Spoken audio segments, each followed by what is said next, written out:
Before sunrise, the harbor of La Rochelle lay wrapped in a fragile calm. A thin mist hovered above the water, drifting slowly between wooden piers that had known centuries of footsteps, ropes, and whispered bargains. The sea itself was unervingly still, as if holding its breath. Fishermen arriving early that morning sensed it immediately, an absence so heavy it felt physical.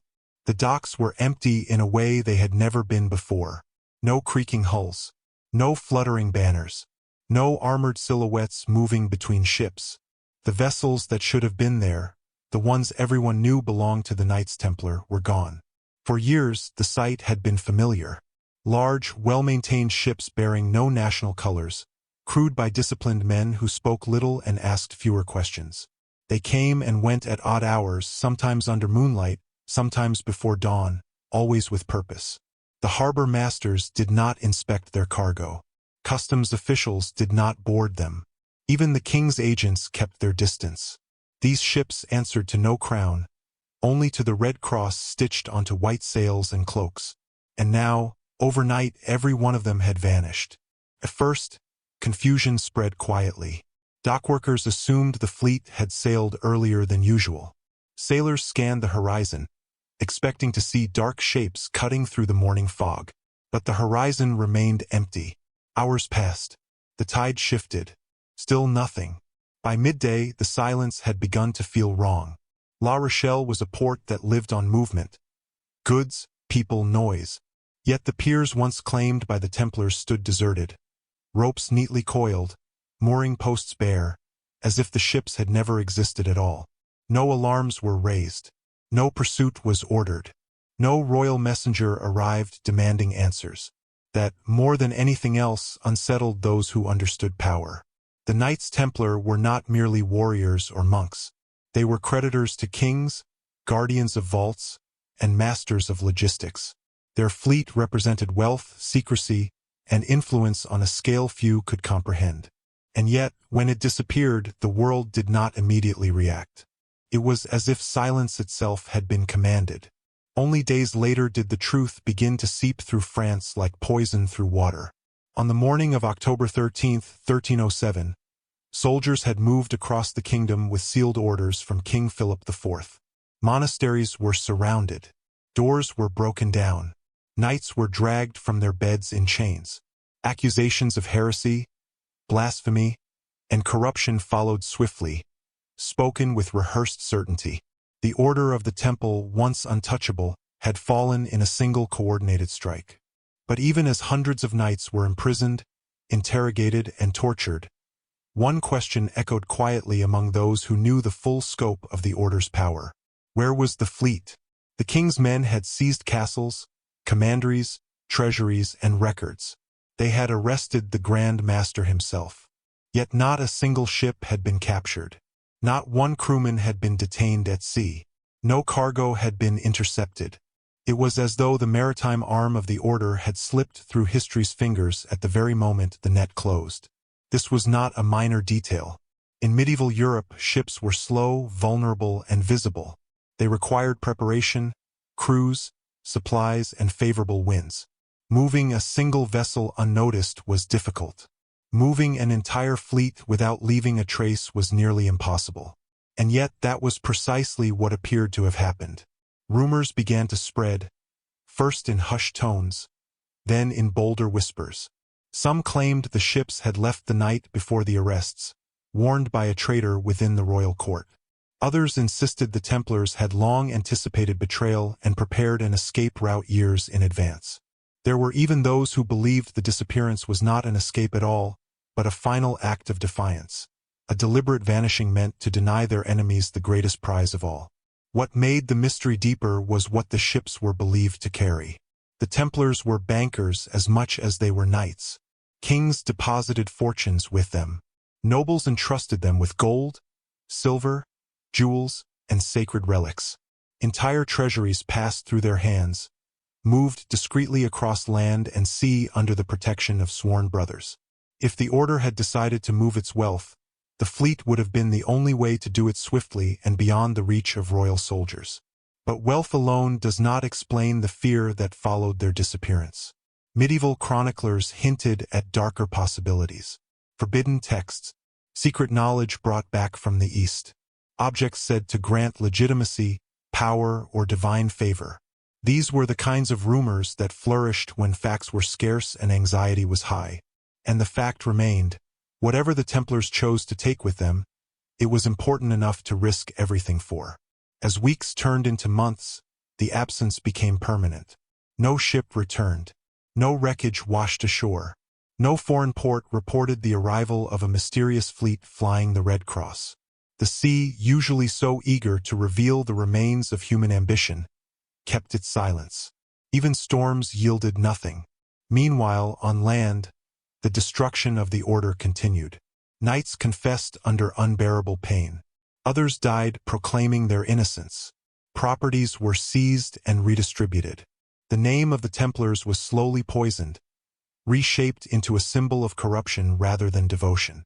And yet, beneath this official narrative, a deeper unease persisted. The king had broken the order, but he had not captured its heart. La Rochelle remained the focal point of that unease. Long after the arrests, people returned to the empty docks, staring at the water as if answers might rise from it.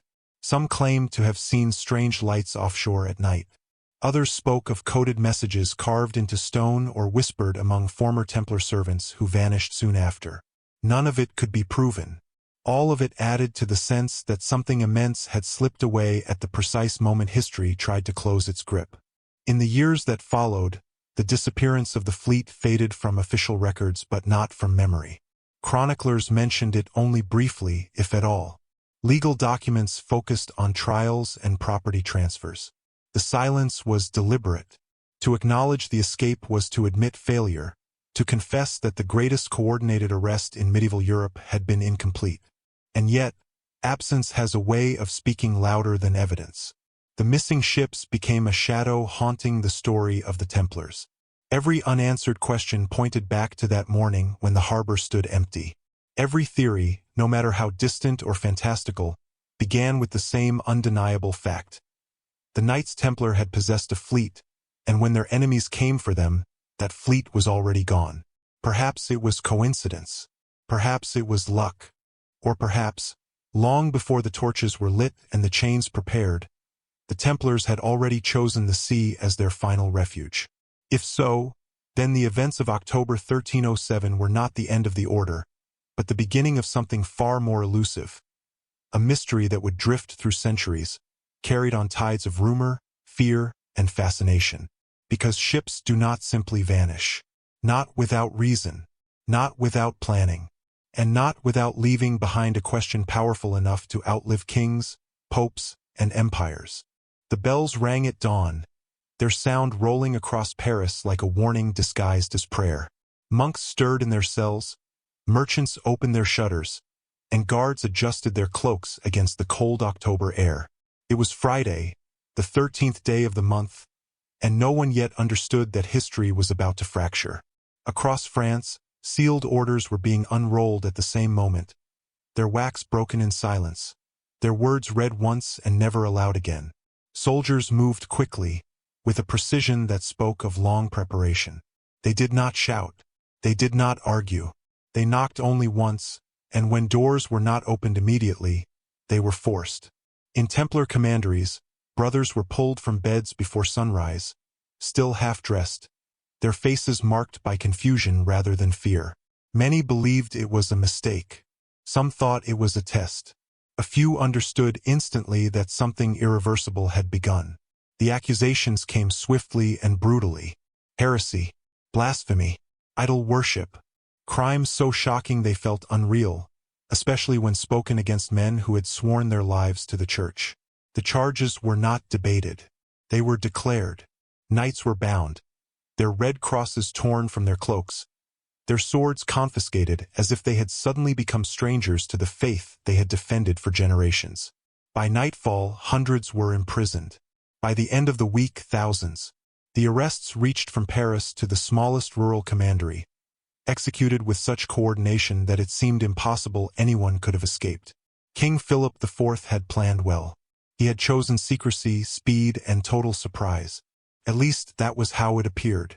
Yet beneath the surface of this overwhelming success lay a flaw so profound it would haunt the operation forever.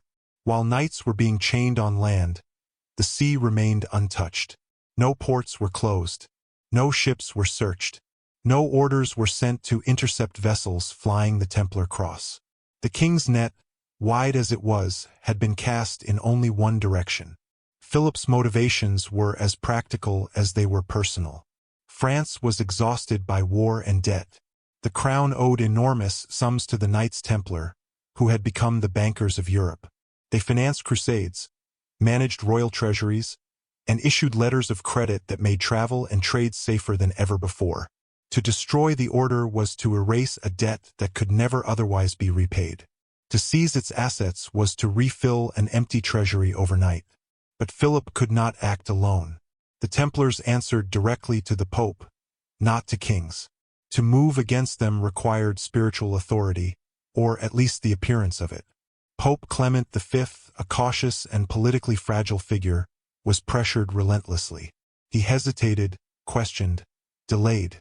For a time, it seemed the order might survive on papal protection alone. Then Philip acted without waiting. The arrests of October 13th were carried out in the Pope's name, but without his full consent. It was a gamble of breathtaking audacity. If Clement resisted, the king risked excommunication. If he yielded, the destruction of the Templars would be sanctified after the fact. History would show that Clement yielded, but not before the damage was done. What followed was not justice, but theater. Interrogations began almost immediately, using methods designed to break the body and the will. Under torture, men confessed to whatever was demanded of them. Some recanted when the pain stopped. Others never spoke again. The confessions were inconsistent, contradictory, and often absurd, but they served their purpose. Once written down, they became truth in the eyes of the court. And still, the fleet remained absent. As weeks passed, royal accountants combed through seized properties, expecting to find vast reserves of gold. Instead, they found far less than anticipated. Vaults were not empty, but they were not overflowing either. Ledgers hinted at assets moved, accounts closed, valuables transferred elsewhere. The deeper the investigation went, the clearer it became that the Templars had not been caught unprepared. This realization gnawed at the king's advisors. The success of the arrests depended on the illusion of total control. To admit that a portion of the order had escaped, especially its naval arm, was to admit that the plan had failed in its most critical objective. And so, the missing ships were not discussed publicly. They were omitted from records, ignored in proclamations, erased through silence. Yet silence could not prevent speculation. In taverns and monasteries, people whispered about warnings delivered in secret, about messages carried by trusted brothers, about commanders who vanished days before the arrests began. The idea that the Templars had been forewarned gained strength with every unanswered question. One detail stood out above all others. The orders for arrest had been sealed until the very last moment to prevent leaks. Even regional officials were unaware of what they would be enforcing until dawn broke on October 13th. And yet, at La Rochelle, the Templar fleet was already gone. The timing was too precise to be coincidence. Either the order possessed an intelligence network more effective than the king's, or someone at the heart of power had betrayed the plan. The Pope, for his part, grew increasingly uneasy. As reports reached him, it became clear that the charges were collapsing under scrutiny. But by then, the machinery of destruction was already in motion. To halt it would have been to challenge the authority of a king who had demonstrated his willingness to act first and justify later. Clement attempted compromise. He dissolved the order rather than declaring it guilty, a legal fiction meant to save face for the church. But dissolution did not recover what had been lost. The ships did not return. The treasure, whatever form it took, remained beyond reach. In time, the image of the Templars shifted in the public imagination. Once revered, they became objects of suspicion and myth. Stories of secret rituals and hidden knowledge flourished, fueled by the absence of clear facts. The fleet's disappearance became a symbol of that ambiguity, a final, unanswered question hovering over the ruins of a fallen order. For King Philip, victory was incomplete. He had broken the Templars on land, but he had not captured their legacy. Their wealth was diminished, their secrets remained sealed, and somewhere beyond the horizon, their ships may have carried away the last pieces of a power the crown could never fully claim. Friday the 13th entered history as a day of betrayal and fear, but also as a moment of escape. While chains closed around wrists and fires were prepared for those who resisted, the sea offered another path, silent, vast, and indifferent to royal decrees. The arrests marked the end of the Templars as a public institution, but they did not answer the question that would trouble historians for centuries. If the order was truly destroyed that morning, why did its most valuable and mobile asset vanish before the blow ever fell? And if the fleet escaped, then what else escaped with it? Knowledge, wealth, or something far more dangerous to those who believed they had one. History recorded the arrests in painful detail. It recorded the trials, the confessions, the executions. But on the matter of the ships, it fell strangely quiet. And in that quiet, the mystery deepened, inviting the unsettling possibility that the story of the Templars did not end in chains and ashes, but began anew on open water. They had begun with nothing. No land, no titles, no promise of glory. Just a handful of knights sworn to protect pilgrims on dangerous roads leading to Jerusalem. In the early 12th century, they called themselves the poor fellow soldiers of Christ and of the Temple of Solomon, a name so long and humble it bordered on obscurity. Their vows were strict: poverty, chastity, obedience. They ate simple food, wore plain clothes, and owned nothing individually. Even their seal reflected this ideal: 2 knights sharing a single horse, a symbol of sacrifice rather than strength. Yet within less than 2 centuries, these same men would command fleets, lend money to kings, and inspire both awe and terror across Europe and the Holy Land. Their transformation was not sudden, nor was it accidental. It was the result of trust, discipline, and an unshakable reputation for reliability in a world where chaos was the norm. The Crusades created the conditions for their rise. Pilgrims traveling to the Holy Land were frequently robbed or killed along the way, and the Church needed a solution that combined military force with spiritual authority. The Templars offered both. They were warriors who fought without fear of death, believing martyrdom guaranteed salvation. They answered only to the Pope, placing them above local rulers and feudal disputes. This unique status made them invaluable and untouchable. As their reputation grew, so did the donations. Land, gold, livestock, entire villages were gifted to the order by nobles seeking spiritual favor or practical protection. The Templars did not squander these resources. They organized them. Across Europe, they built a network of commanderies, fortified farms, administrative centers, and safe houses connected by disciplined record-keeping and standardized practices. In an age where most wealth was tied to land and vulnerable to seizure, the Templars mastered something revolutionary: mobility. They became the guardians of movement. A pilgrim could deposit gold with the Templars in Paris and retrieve its value in Acre using a coded letter.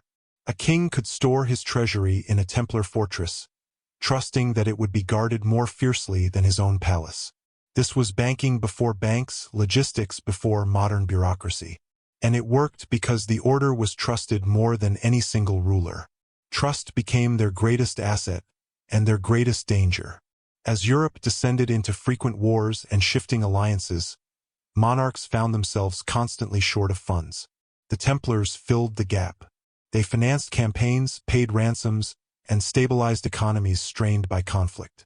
But lending money to kings came with a cost. Debts grew large. Repayment was often delayed, renegotiated, or avoided altogether, and resentment followed. Still, the Templars remained outwardly unchanged.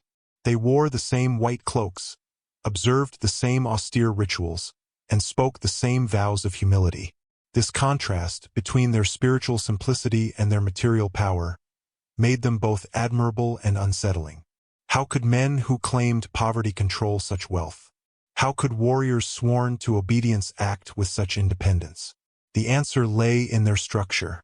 Unlike feudal armies bound by personal loyalty, the Templars were an institution.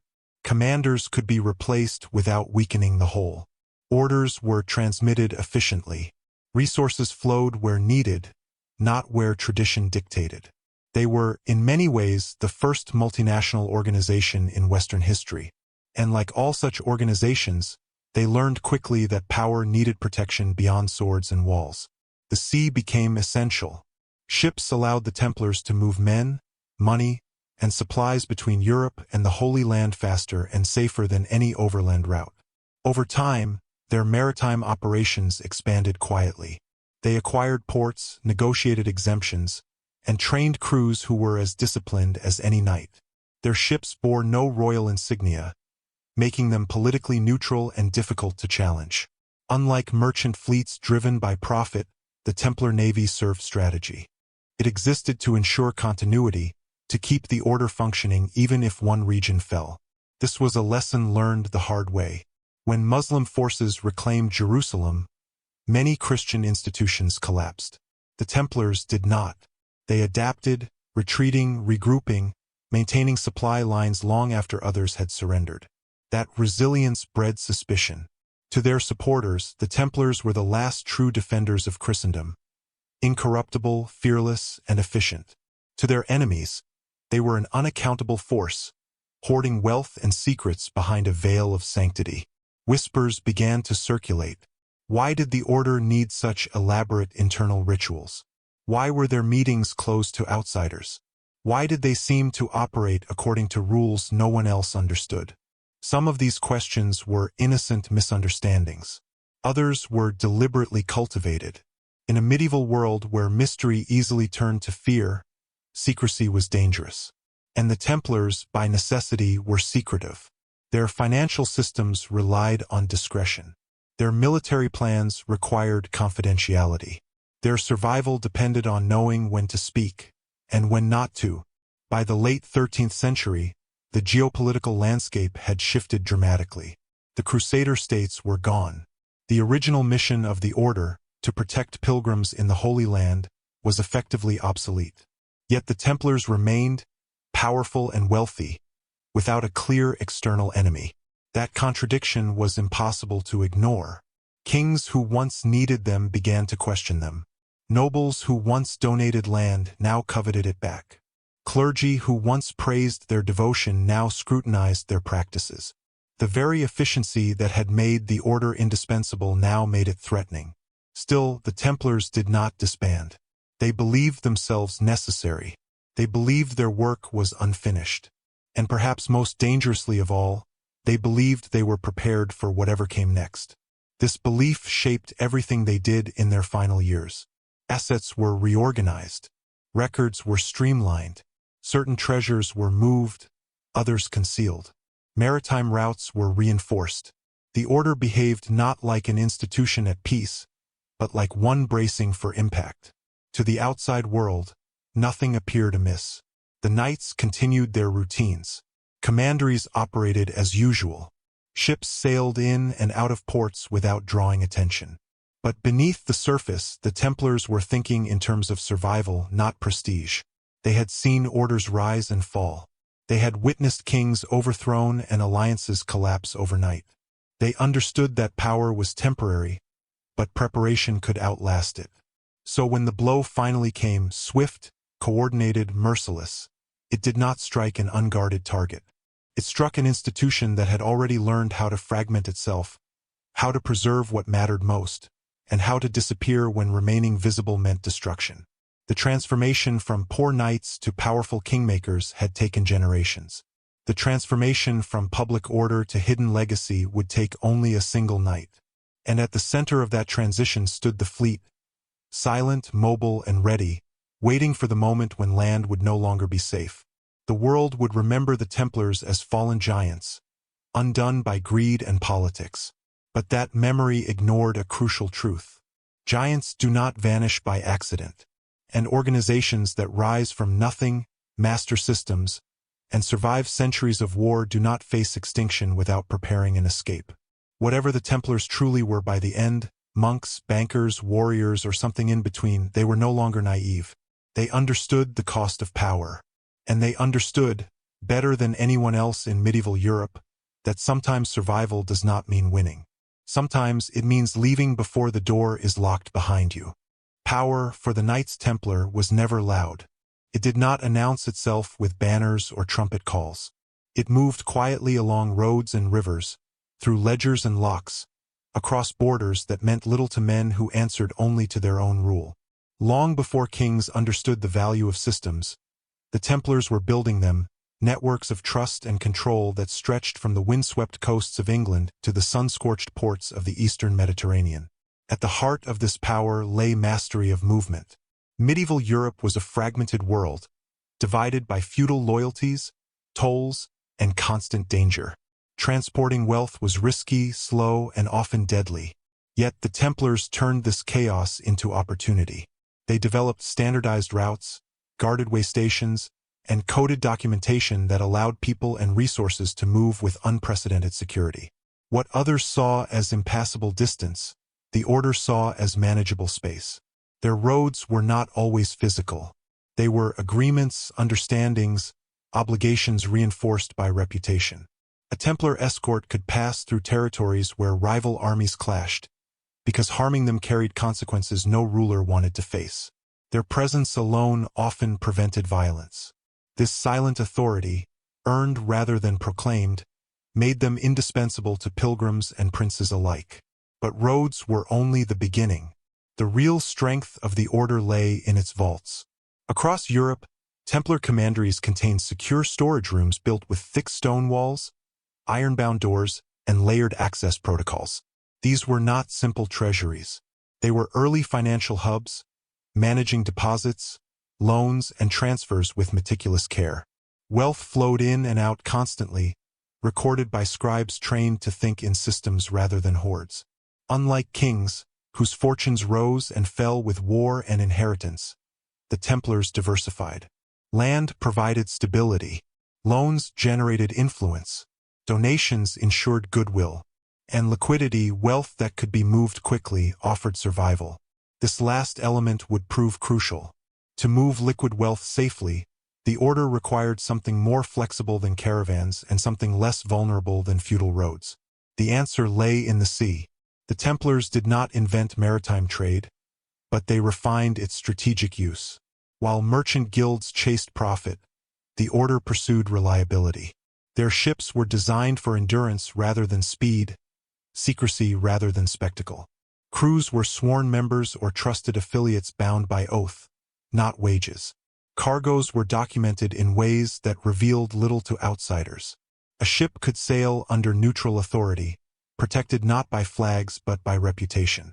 Ports under Templar influence became anomalies in medieval politics.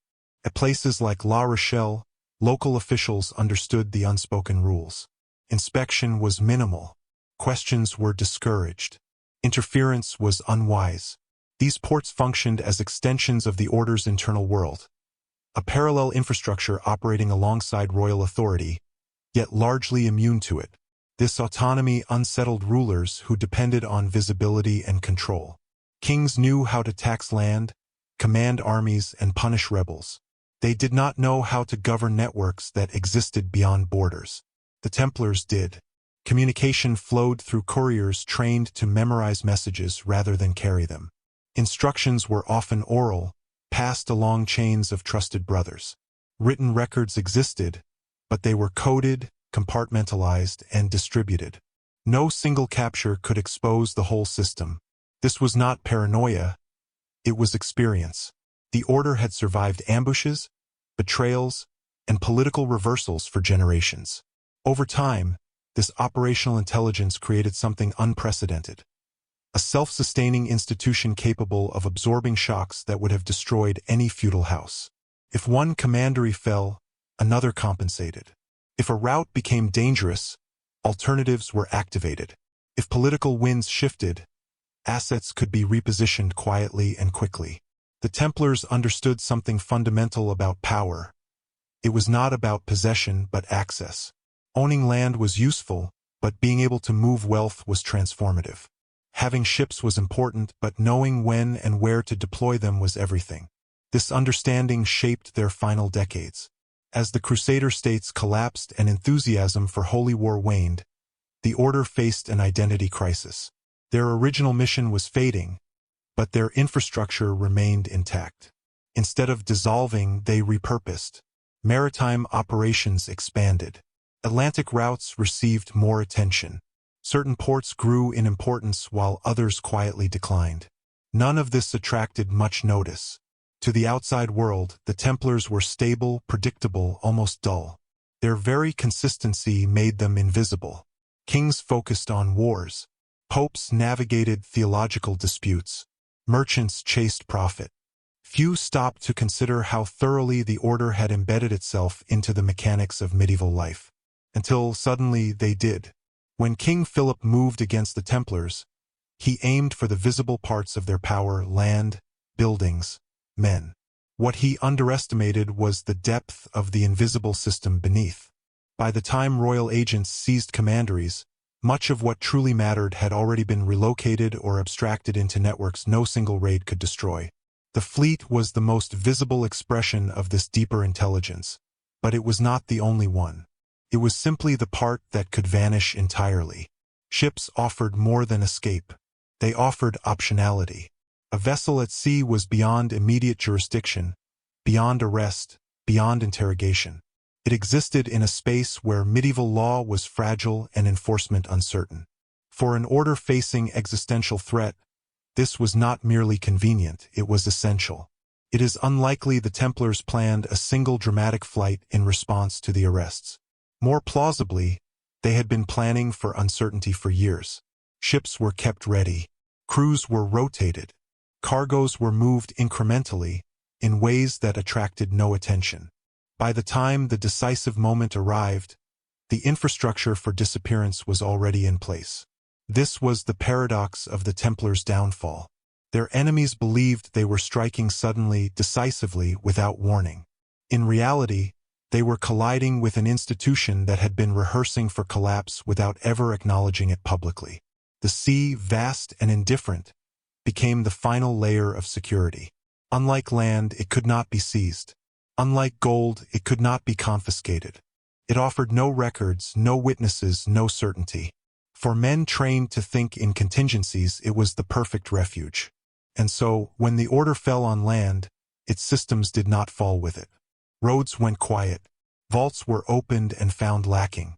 Ledgers raised more questions than they answered. And somewhere beyond the horizon, ships followed routes known only to those who had designed them, carrying with them the accumulated knowledge of centuries. The Templars had mastered more than combat or finance. They had mastered the art of continuity, of ensuring that something endured even when its outward form was destroyed. That mastery would become their final and most enduring mystery. La Rochelle was not a grand city in the way Paris was grand, nor sacred like Rome, nor glittering like Venice. Its power was quieter, shaped by tides and timber rather than crowns and cathedrals. To approach it from the sea was to see low stone walls rising from the Atlantic edge, a place that existed to receive ships and let them go again. And for the Knights Templar, it was something more than a harbor. It was a threshold. For generations, La Rochelle had been linked to the Order in ways few outside the region fully understood. While officially under the authority of the French crown, the port operated with unusual autonomy. Templar ships docked there freely, without the inspections or levies imposed on others. Cargoes were moved quickly, often at night or before dawn, handled by men who asked no questions and kept no public records. The harbor masters knew when to look away. The city guards knew which piers were not theirs to patrol. This arrangement did not happen by accident. The Templars invested heavily in the port's development, improving docks, warehouses, and defenses. In return, they received something far more valuable than stone and wood: discretion. La Rochelle became a place where the Order could move people and goods between land and sea without interference, a neutral zone insulated from the shifting politics of the interior. On ordinary days, the harbor was alive with activity. Fishing boats returned at sunrise. Merchants negotiated prices along the quays. The smell of salt, tar, and wet rope filled the air. And among this bustle, Templar vessels came and went almost unnoticed, their presence so routine it had become invisible. That is what made the morning of their disappearance so unsettling. There was no sign of haste, no broken lines or abandoned tools. The piers associated with the order were empty but orderly, as if the ships had departed according to plan. Ropes were neatly coiled. Storage sheds were closed. Even the water showed no sign of disturbance beyond the normal rhythms of tide and wind. Those who worked the harbor felt it immediately. Something had shifted. Not just the absence of ships, but the absence of authority. The Templars had been a stabilizing force, a quiet guarantor that certain rules would be followed. Without them, the harbor felt exposed, as though a protective wall had been removed overnight. Word spread slowly. Sailors spoke in hushed tones. Dockworkers exchanged glances rather than questions. Everyone understood that asking too much could be dangerous. The order's power might have vanished, but its reach, and the fear it inspired, had not yet faded. What troubled observers most was not simply that the ships were gone, but that no one seemed to be looking for them. Normally, the sudden departure of a fleet would trigger inquiries, messages to other ports, perhaps even pursuit. But no such actions followed. Royal officials who arrived days later focused on landholdings and buildings. They made no effort to question harbor personnel in depth. It was as if the sea had been excluded from the investigation entirely. This omission was glaring. La Rochelle was one of the few ports capable of supporting a fleet of that size. Any attempt to flee France by sea would almost certainly pass through it. And yet, the king's men treated the harbor as an afterthought. Some believed this was due to ignorance. Medieval rulers, despite their power, often underestimated maritime logistics. Others suspected something more deliberate. Closing the port or interrogating its workers too closely might have revealed uncomfortable truths about royal debts, informal agreements, or privileges granted to the Templars that the crown preferred not to acknowledge publicly. La Rochelle itself had reasons to remain silent. The city's prosperity depended on its reputation as a reliable, neutral port. Drawing attention to its role in the order's activities could invite retaliation or tighter control from Paris. Silence was safer. Over time, stories began to circulate. A fisherman claimed to have seen the fleet leaving under cover of darkness. Sails darkened, lights extinguished. A merchant swore he had overheard Templar agents arranging supplies weeks in advance. A dockhand insisted coded symbols had been carved into the stones near the piers, marks that only members of the order would recognize. None of these accounts could be proven, but together they painted a picture of preparation rather than panic. The ships had not fled. They had departed. La Rochelle's geography supported this interpretation. Positioned on the Atlantic, it offered access not just to the Mediterranean via long routes, but to the open ocean itself. From here, ships could head north toward England and Scotland, south toward Iberia and beyond, or west into waters few Europeans navigated regularly. The choice of direction was wide, and surveillance was minimal. This flexibility made La Rochelle invaluable in a crisis. It was a place where decisions could be deferred until the last possible moment, where routes could be changed at sea, beyond the reach of messengers and warrants. For an order accustomed to thinking strategically, it was the perfect departure point. The harbor also had another advantage: ambiguity. Unlike major royal ports, La Rochelle's loyalties were divided. Its merchants traded with whoever paid. Its officials balanced local interests against distant authority. This created space for unofficial arrangements and quiet exceptions. The Templars understood this environment well and cultivated it carefully. When the arrests began elsewhere, La Rochelle did not erupt in chaos. There were no riots, no dramatic confrontations. Life continued, outwardly unchanged. And yet, beneath that surface, the absence of the fleet loomed like a question no one dared to ask. As months passed and the Templars were dismantled on land, La Rochelle remained a focal point for speculation. Why had the fleet been based there and not elsewhere? Why had it escaped so cleanly? And why did the crown never attempt to reclaim it? The simplest answer, that the ships were unimportant, made little sense. The order's maritime capacity was a cornerstone of its power. Losing it meant losing leverage, mobility, and wealth. For a king obsessed with control, allowing such an asset to slip away was unthinkable. Unless, of course, reclaiming it was never truly possible. The sea operates under different rules. Once a ship passes beyond the horizon, authority becomes theoretical.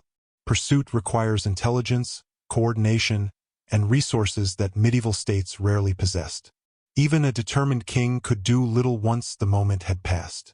La Rochelle was the last place where intervention might have been feasible. That it did not happen suggests the opportunity was already gone by the time anyone thought to act. In the years that followed, the port continued its work, weathering storms and wars like any other. New ships took the place of old ones. Trade routes shifted. The Templars faded into legend. But the memory of that empty harbor lingered. Those who had seen it remembered the stillness, the sense that history had brushed past them without explanation, the feeling that something vast had slipped through a narrow opening and vanished into the Atlantic. La Rochelle never offered answers. It did not need to. The harbor had done its part. It had opened its gates, let the ships pass, and closed again without a trace. Whatever the Templars carried with them, gold, knowledge, or simply the will to survive, it was from this quiet port that they stepped beyond the reach of kings. And once they did, La Rochelle returned to what it had always been on the surface, just another harbor. But for those who knew the story, it remained something else entirely. The last solid ground the order ever touched. King Philip IV of France did not fear the Knights Templar because they were heretics. He feared them because they were creditors. By the early 14th century, the French crown was staggering under the weight of its own ambitions. Wars against England and Flanders had drained the treasury. Royal coinage had been debased again and again, angering merchants and destabilizing the economy. Taxes were raised, then raised again. Still, it was not enough. And beneath all of it lay a simple, humiliating truth. The king owed vast sums of money to an order of warrior monks who answered to no one but the Pope. The Templars had financed Philip's campaigns, managed his funds, and even safeguarded royal treasure during times of crisis. They had become an essential part of the machinery of the state, but without being part of the state itself. This imbalance gnawed at Philip. A king was meant to command, not depend. Yet here he was, relying on an organization whose power came not from land or lineage, but from trust and efficiency. Debt is a dangerous thing in any era, but in medieval Europe it carried a particular shame. A king who could not pay his creditors appeared weak. A king who owed his power to an independent order appeared compromised. Philip understood that as long as the Templars existed in their current form, his authority was incomplete. At the same time, the papacy stood in his way. The Knights Templar were exempt from local laws and taxes. They answered directly to the Pope, and only the Pope could discipline them. This arrangement had once been a strength of the Church, allowing it to project power beyond the reach of kings. But by Philip's reign, the balance had shifted. Monarchs were growing stronger, more centralized, more ambitious. The papacy, divided and politically fragile, struggled to keep pace. Pope Clement V embodied this fragility. French by birth and heavily influenced by Philip, he nevertheless understood the danger of undermining one of the Church's most famous orders. The Templars had shed blood for Christendom. They had guarded holy sites and pilgrims for generations. To destroy them without proof would shake the moral foundation of the Church itself. Philip needed Clement's cooperation, but he was not willing to wait for it. The king began by isolating the papacy. He applied pressure subtly at first, questioning the Pope's authority, challenging church taxes, and hinting at reforms that would weaken Rome's influence in France. When this failed to produce immediate results, he escalated. His agents gathered rumors, accusations, and grievances against the Templars, compiling them into a narrative of corruption and heresy. Many of these accusations had circulated for years.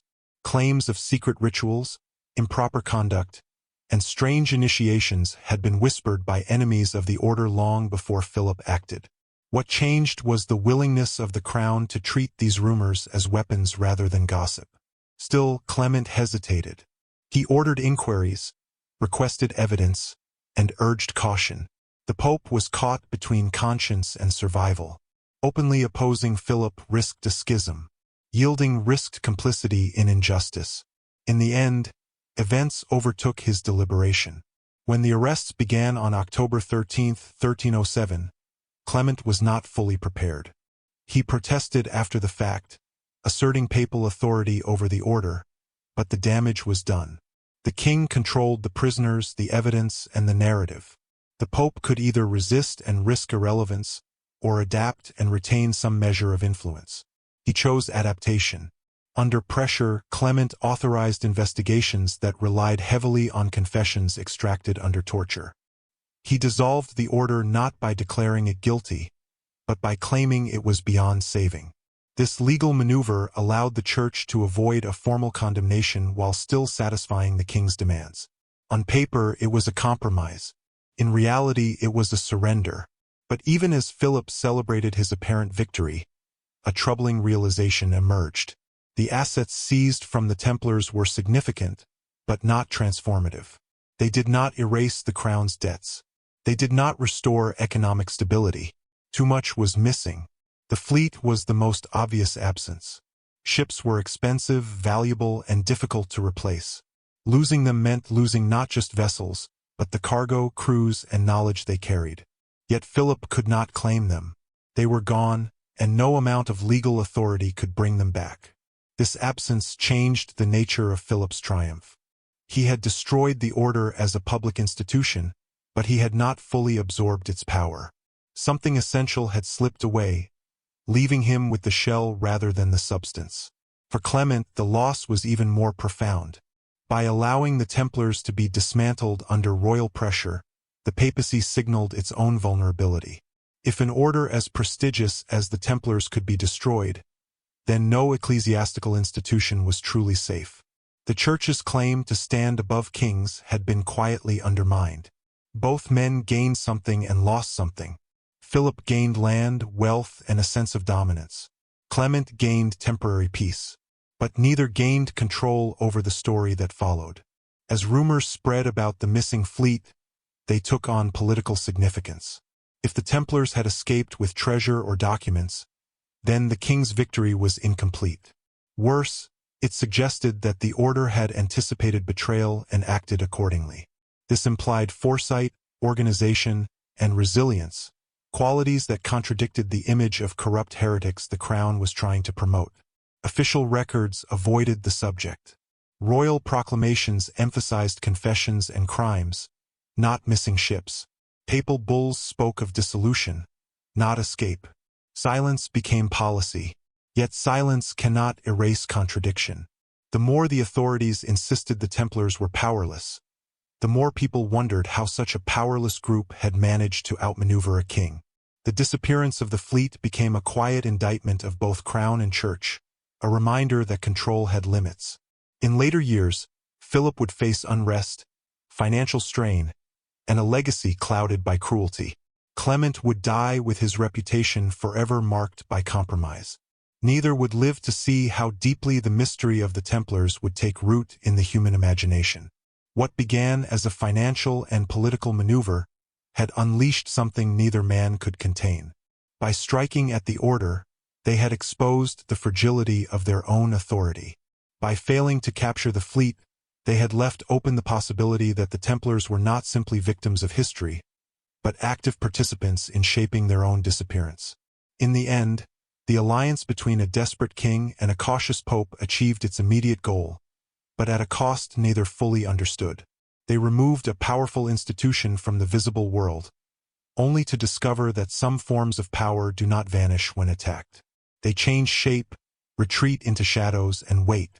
And somewhere beyond the reach of papal decrees and royal warrants, the sea held its secrets, indifferent to crowns and tiaras alike.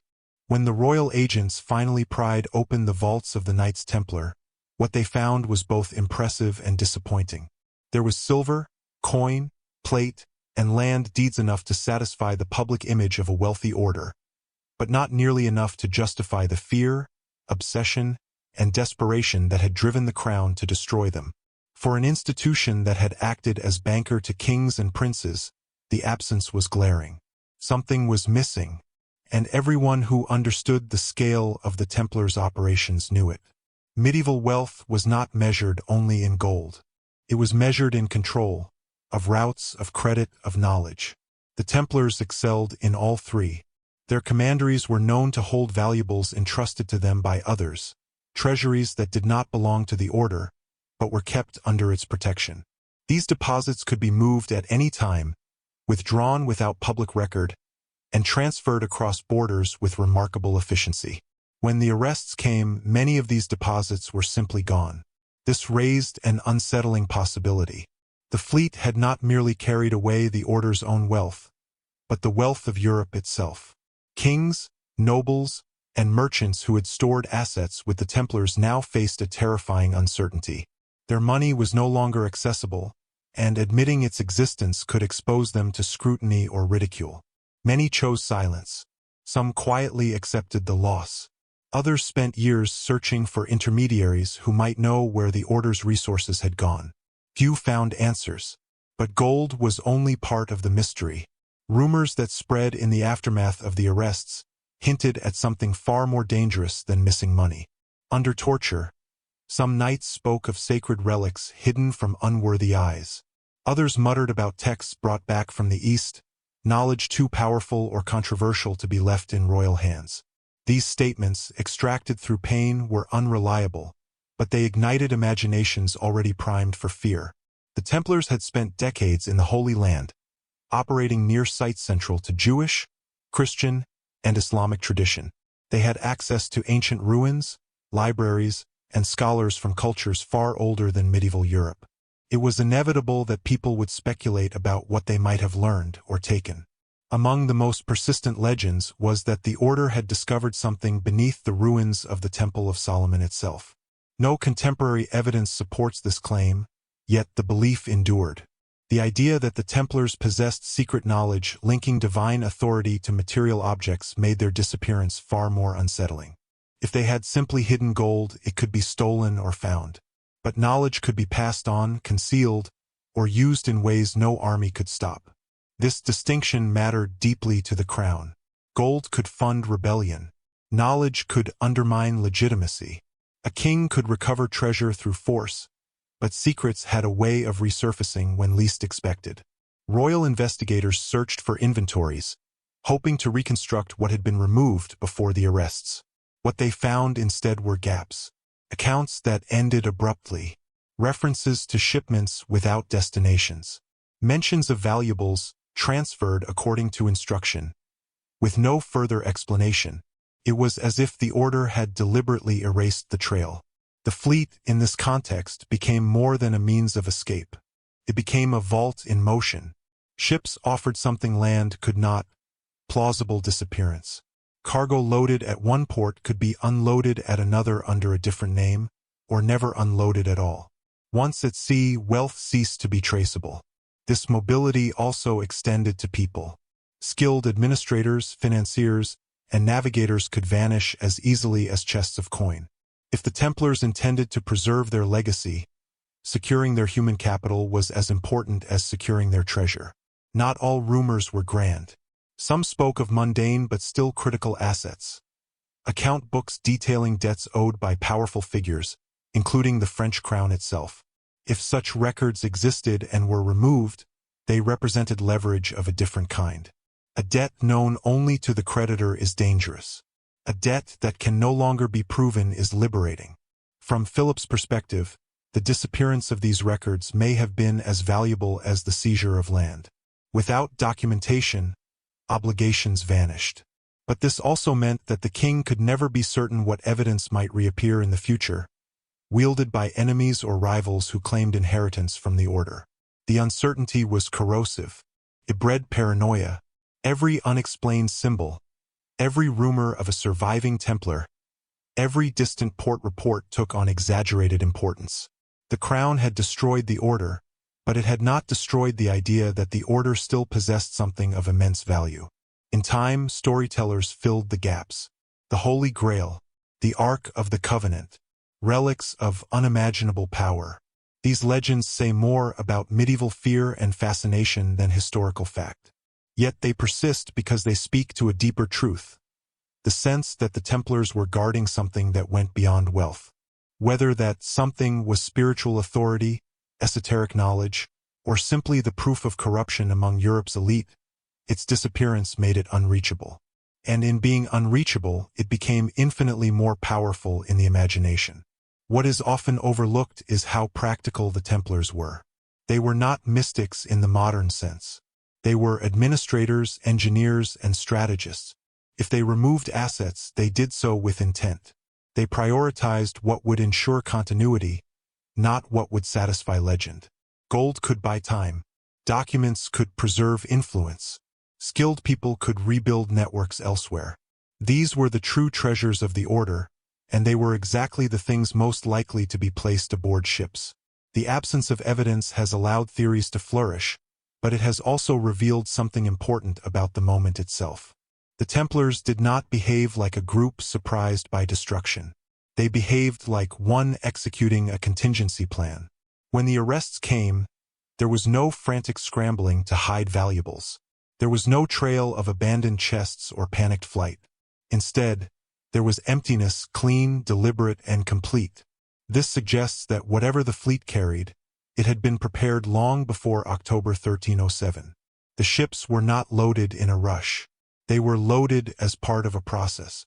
By the time royal agents arrived, the most important pieces were already beyond reach. In the end, the question of what the ships carried may never be answered definitively. The sea guards its secrets well, and those who knew the truth took it with them.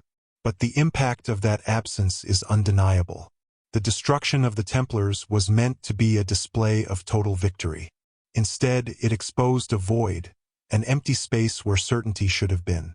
That void became the foundation of a mystery that has endured for centuries. Because it is not the treasure we can count that haunts history. It is the treasure we know existed, but cannot find. If the disappearance of the Templar fleet was the result of chance, then history would expect disorder, confusion, conflicting reports, and traces of panic. Instead, what emerges from the fragments left behind is something far more unsettling. Coordination.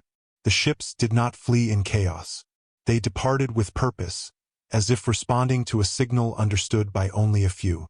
In the days leading up to October 13, 1307, nothing in public suggested that the Order was under immediate threat.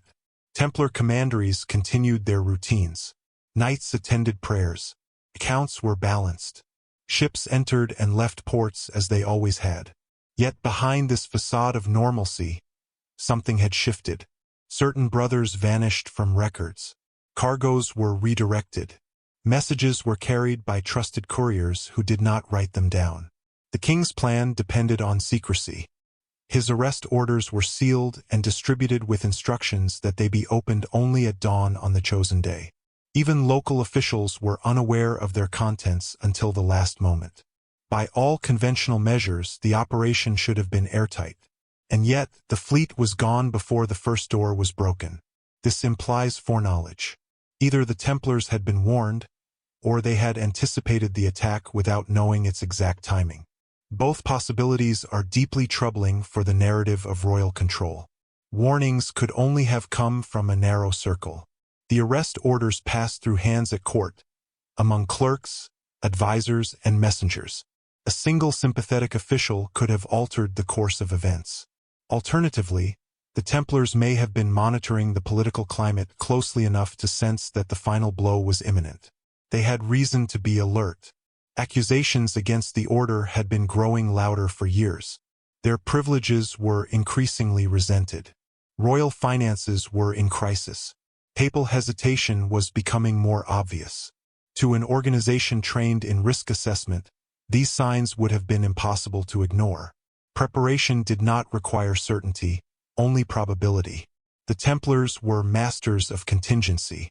They understood that waiting for proof could be fatal. Acting early, even at the cost of inconvenience, could mean survival. Evidence of this mindset appears in the way the fleet seems to have departed. There are no records of frantic provisioning or hurried assembly. Ships were seaworthy, crews complete, cargo secured. This suggests that supplies had been stockpiled gradually, under the guise of routine operations. Nothing that would attract attention. The departure itself likely took place at night or in the early hours before dawn, when ports were quiet and scrutiny minimal. Templar ships were accustomed to such timing. They did not require official clearance or escort. Their departure would have looked like any other, except that this time none of them returned. The lack of eyewitness accounts is often cited as a weakness in the story. In reality, it strengthens it. Ports were busy, but they were also selective in what they noticed. Familiar ships departing familiar docks did not stand out. Silence was not unusual. What was unusual was the permanence of the absence. Some historians have suggested that the fleet left in stages rather than all at once. This would align with the Templars' preference for subtlety. A gradual dispersal would draw less attention than a mass departure. By the time anyone realized the full scope of the disappearance, it would have been too late to respond.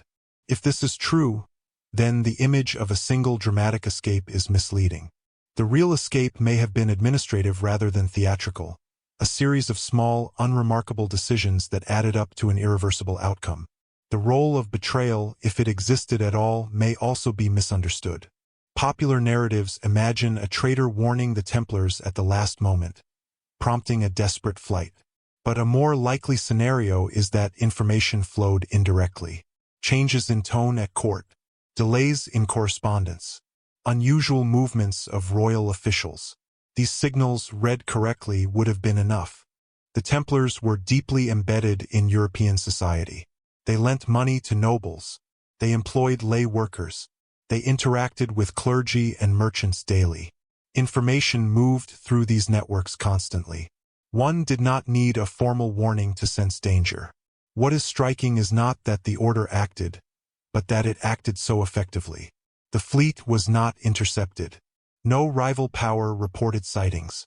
No foreign ruler boasted of capturing Templar treasure.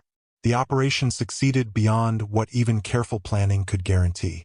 This suggests that the Templars benefited from a final advantage: indifference. Other powers may have seen the order's troubles as a French problem. Interfering with their ships could invite conflict with the Pope or complicate diplomatic relations. It was safer to look away. Once the ships reached open water, options multiplied. Routes could be altered based on weather, intelligence, or opportunity. Ships could split, rendezvous, or vanish into lesser-known ports. Medieval navigation was less precise than modern systems, but experienced crews knew how to exploit its uncertainties. The sea erased trails. Unlike roads, it left no tracks. Unlike cities, it had no witnesses willing to testify. A ship that changed its name or markings could become something else entirely. A crew that disembarked quietly could blend into foreign ports. The precision of the escape also raises questions about command. Who gave the order? The Grand Master was arrested in Paris. Many regional leaders were captured. Yet the fleet acted decisively. This implies either decentralized authority or pre-issued instructions that activated under specific conditions. The Templars had long practiced such redundancy.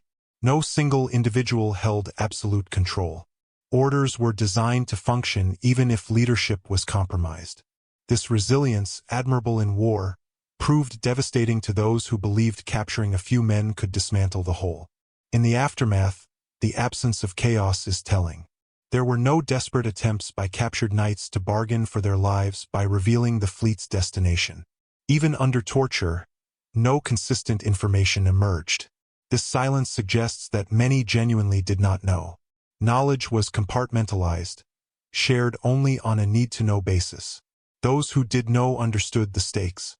Revealing the fleet's fate would endanger not just property, but people. It would compromise whatever future the order hoped to preserve. Loyalty, reinforced by faith and discipline, held. The escape, then, was not a moment but a process, a quiet culmination of years of preparation, executed with the calm efficiency that had defined the order at its height. By the time the world realized what had happened, the moment for action had passed. The sea had closed behind the ships, swallowing routes and intentions alike. History would remember the arrests, the trials, the executions. It would struggle to explain the absence. And in that struggle lies the enduring power of the mystery. Not because the escape was miraculous, but because it was methodical.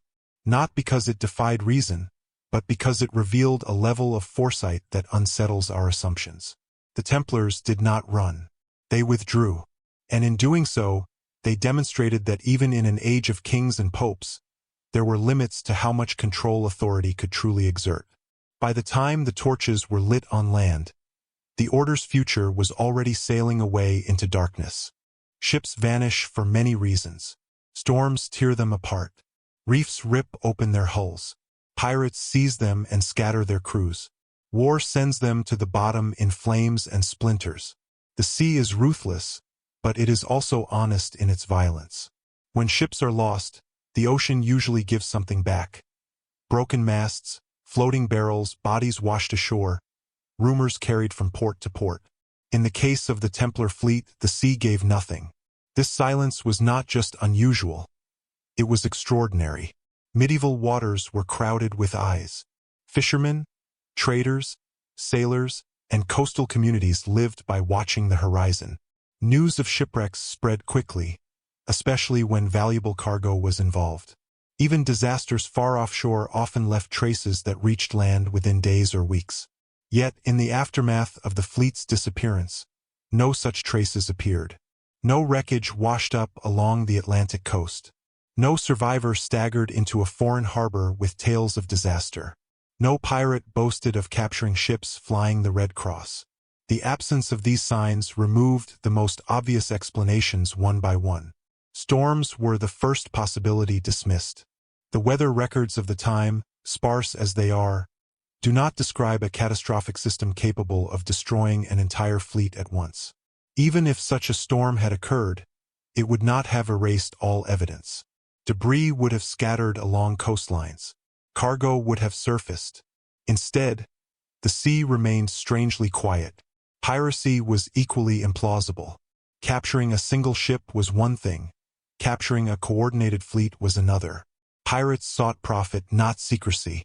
They advertised their successes, ransomed crews, sold stolen goods openly. A prize as significant as a Templar vessel would have drawn attention. The total absence of pirate claims suggests there was no violent interception. War II fails as an explanation. No rival navy recorded an engagement. No kingdom claimed victory. Naval battles were rare and memorable, and chroniclers delighted in recounting them. The silence of the record speaks volumes. Even accidents strain credibility. Ships could be lost individually, but not collectively without leaving a trail. And accidents do not respect timing. The coincidence of an entire fleet disappearing at the exact moment the Order was arrested on land defies chance. This process of elimination leaves a single conclusion. The ships were not destroyed. They were not captured. They were not lost. They were simply gone. To medieval minds, this raised unsettling questions. If the fleet had survived, where was it? Why had no one seen it? Why had no evidence of its fate emerged? Part of the answer lies in how the medieval world recorded events. Chroniclers focused on land, battles, trials, coronations. The sea was a liminal space, harder to control, harder to document. Ships that did not dock in prominent ports could pass unnoticed. Cargoes could be transferred quietly. Names could be changed. Yet even with these limitations, total invisibility was rare. The Templar fleet's disappearance was not just a gap in the record. It was a void. This void had consequences. The lack of wreckage undermined the Crown's narrative of total victory. It suggested that the Order's power had not been fully dismantled, only displaced. For those already inclined to distrust royal authority, the missing ships became proof that something had gone wrong. Speculation filled the gap. Some believed the fleet had sailed beyond known waters, into regions uncharted and unmapped. Others argued it had been divided, absorbed into other navies under new identities. Still others insisted the ships were hidden, anchored in secret harbors awaiting a time to return. Each theory reflected a deeper anxiety, the fear of what cannot be seen or controlled. From a practical standpoint, the absence of wreckage also suggests careful navigation. Experienced crews knew how to avoid storms, read currents, and choose routes that minimized risk. They also knew how to disappear into maritime traffic, blending with merchant vessels by altering sails, markings, or flags. The Templars were uniquely positioned to do this. Their ships were not bound to national identities. They did not fly royal colors that would attract attention. Their crews were disciplined and accustomed to secrecy. If any medieval fleet could vanish intentionally, it was theirs. The silence of the sea, then, may not be evidence of disaster, but of success. This realization deepened the mystery rather than resolving it. If the fleet survived, then its continued absence became a deliberate act. Someone, somewhere, chose not to reveal its fate. This choice implies coordination across time and distance, a sustained effort to remain hidden. Even centuries later, when maritime archaeology began to uncover long-lost wrecks, the Templar fleet remained elusive. No confirmed remains have been identified. No definitive artifacts have surfaced. This does not prove the fleet's survival, but it reinforces the impression that its fate lies outside the usual patterns of loss. The psychological impact of this absence cannot be overstated. Humans seek closure. We look for evidence to mark endings. Wreckage serves that purpose. It tells us a story has concluded. Without it, stories remain open, unresolved, unsettling. The missing fleet kept the Templars alive in memory long after their physical destruction. It allowed myths to flourish, but it also preserved a sense of unfinished business. Something had escaped judgment, and that escape lingered like a question that refused to fade. Authorities, perhaps recognizing this, avoided drawing attention to the matter. Better to let the story drift into obscurity than to invite scrutiny of an unresolved failure. Over time, official silence became historical silence. Yet the sea remembers differently. Its silence is not forgetfulness, but depth. It hides without erasing. It absorbs without confessing. In the case of the Templar fleet, the ocean became both accomplice and archive. By offering no wreckage, no bodies, no proof of destruction, it denied historians the comfort of certainty. It forced them to confront the possibility that some endings are not endings at all. The ships that vanished without a trace did more than disappear. They challenged assumptions about power, control, and finality. They suggested that even in an age obsessed with domination and record-keeping, there were still ways to slip beyond the grasp of authority. And as long as no evidence rises from the depths, the question remains suspended between history and imagination. Not what destroyed the fleet, but what preserved it. Beyond the familiar coastlines of medieval Europe lay a different world, one that existed more in practice than in maps.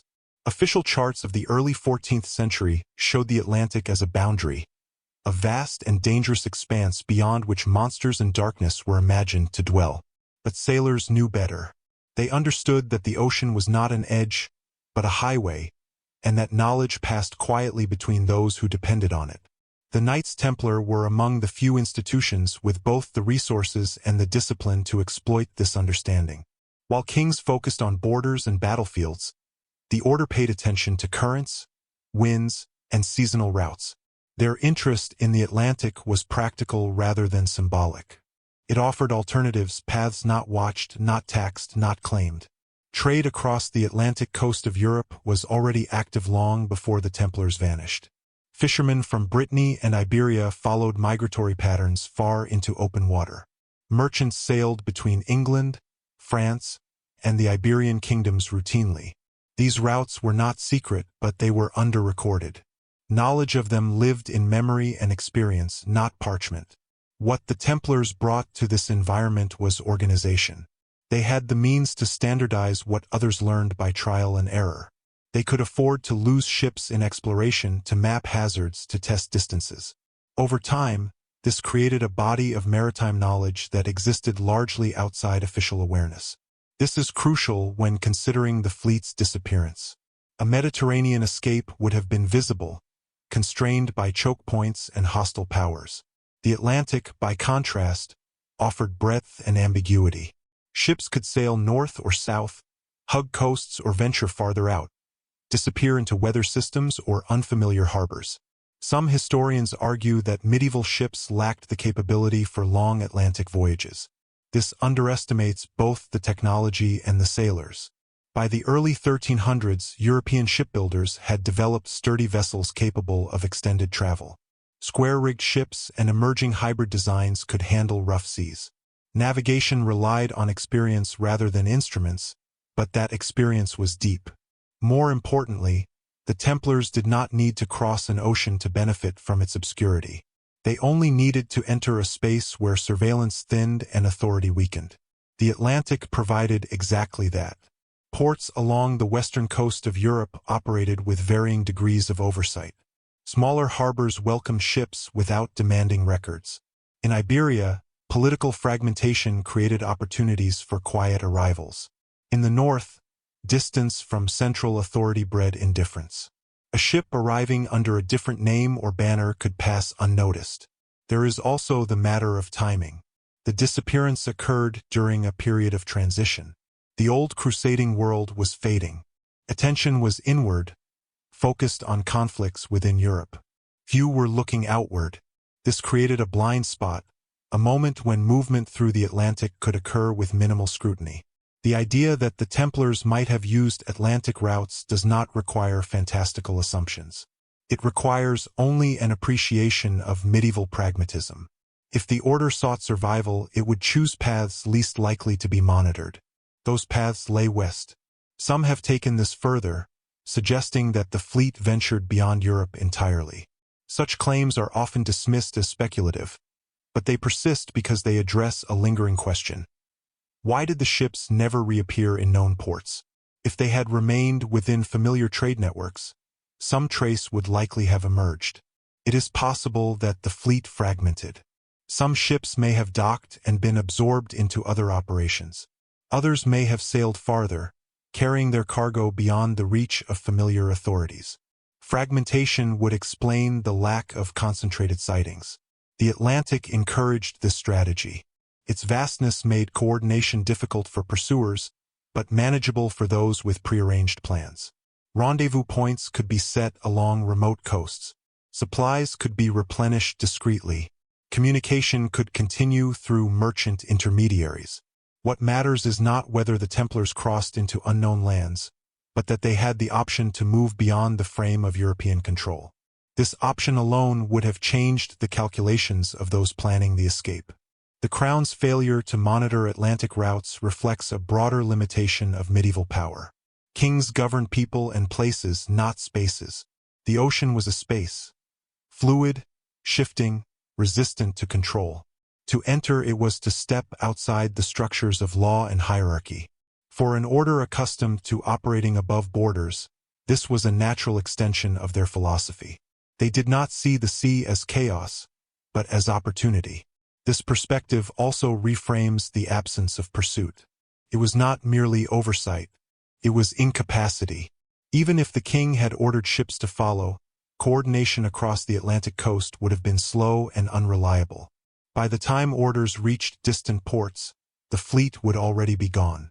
The Atlantic route was not a single line, but a web of possibilities. Choosing it meant embracing uncertainty, but on one's own terms. It meant trading visibility for freedom. In the centuries that followed, European powers would come to understand this lesson. The Atlantic would become the stage for exploration, colonization, and empire.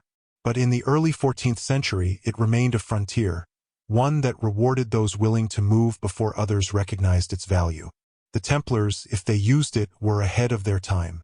The mystery of the fleet endures not because it defies logic, but because it exploits a historical blind spot. We look for answers in places we understand, along routes we can trace. The Atlantic resists this approach. It offers no fixed paths, only currents and winds. By choosing such a space, the Templars ensured that their disappearance would be difficult to reverse. They did not need to hide forever. They only needed to pass beyond the moment when capture was possible.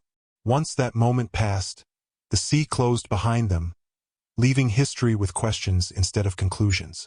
And it is in that unresolved openness that the legend of the Lost Fleet continues to sail. While France turned against the Knights Templar with ruthless efficiency, not all of Europe followed the same path. Beyond the Pyrenees, a different response was unfolding. one shaped less by fear and accusation, and more by calculation. In Portugal, the order was not hunted. It was protected, reshaped, and quietly allowed to survive. Portugal, in the early 14th century, occupied a unique position. It was a young kingdom, still defining its borders and identity, forged in constant struggle against Muslim powers to the south. Unlike France, it had little reason to resent the Templars. On the contrary, it owed them much. Templar knights had fought in its wars, fortified its frontiers, and helped secure its independence. They were not distant bankers to the Portuguese crown. They were comrades in arms. King Dinis of Portugal understood something King Philip of France did not. Destroying the Templars outright would weaken the realm. Their military experience, organizational discipline, and resources were too valuable to discard. When papal orders arrived demanding the arrest and dissolution of the order, Dinis complied only on the surface. Templar properties in Portugal were seized, but not looted. Knights were questioned but not tortured. No executions followed. Instead, a careful legal process unfolded, one that emphasized continuity rather than erasure. The crown made a show of obedience to Rome while quietly preserving the core of the institution. In 1319, this strategy became official. With papal approval, King Dinis founded a new order, the Order of Christ. On paper, it was something new. In reality, it was the Templars reborn under a different name. Their lands were transferred intact. Their symbols were slightly altered. Their mission shifted from crusade to defense and exploration. But the men, the knowledge, and the networks remained. This transformation matters deeply when considering the fate of the Lost Fleet. Portugal's coastline faced the Atlantic directly. Its ports, unlike those of France, were less entangled in royal oversight and more accustomed to long-distance maritime activity. If Templar ships had sought refuge, Portugal offered not only safety, but legitimacy. There is no surviving document that explicitly records the arrival of the fleet in Portuguese waters. That absence is often cited as evidence against the theory. But absence of evidence is precisely what defined the Templar strategy. Open acknowledgement would have invited papal scrutiny and political pressure. Silence was protection. What we do know is that Portuguese maritime activity expanded dramatically in the decades following the order's transformation. Shipbuilding improved. Navigation knowledge deepened. Atlantic exploration began earlier and more methodically than elsewhere in Europe. These developments did not emerge from nothing. They required experience, capital, and institutional memory. The Order of Christ provided all three. Its headquarters at Tomar became a center not only of military planning, but of maritime coordination. Members of the former Templar network now operated under royal patronage, free from the stigma that haunted their brothers elsewhere. They had survived by adapting, not by resisting. If ships from La Rochelle or other ports reached Portugal, they would have found an environment uniquely suited to concealment. Vessels could be absorbed into existing fleets, their cargo redistributed, their crews reassigned. A ship did not need to remain visibly Templar to serve Templar interests. Identity could be shed like a cloak. This process of transformation also explains why no dramatic reunion or resurgence occurred. The goal was not revenge or reclamation.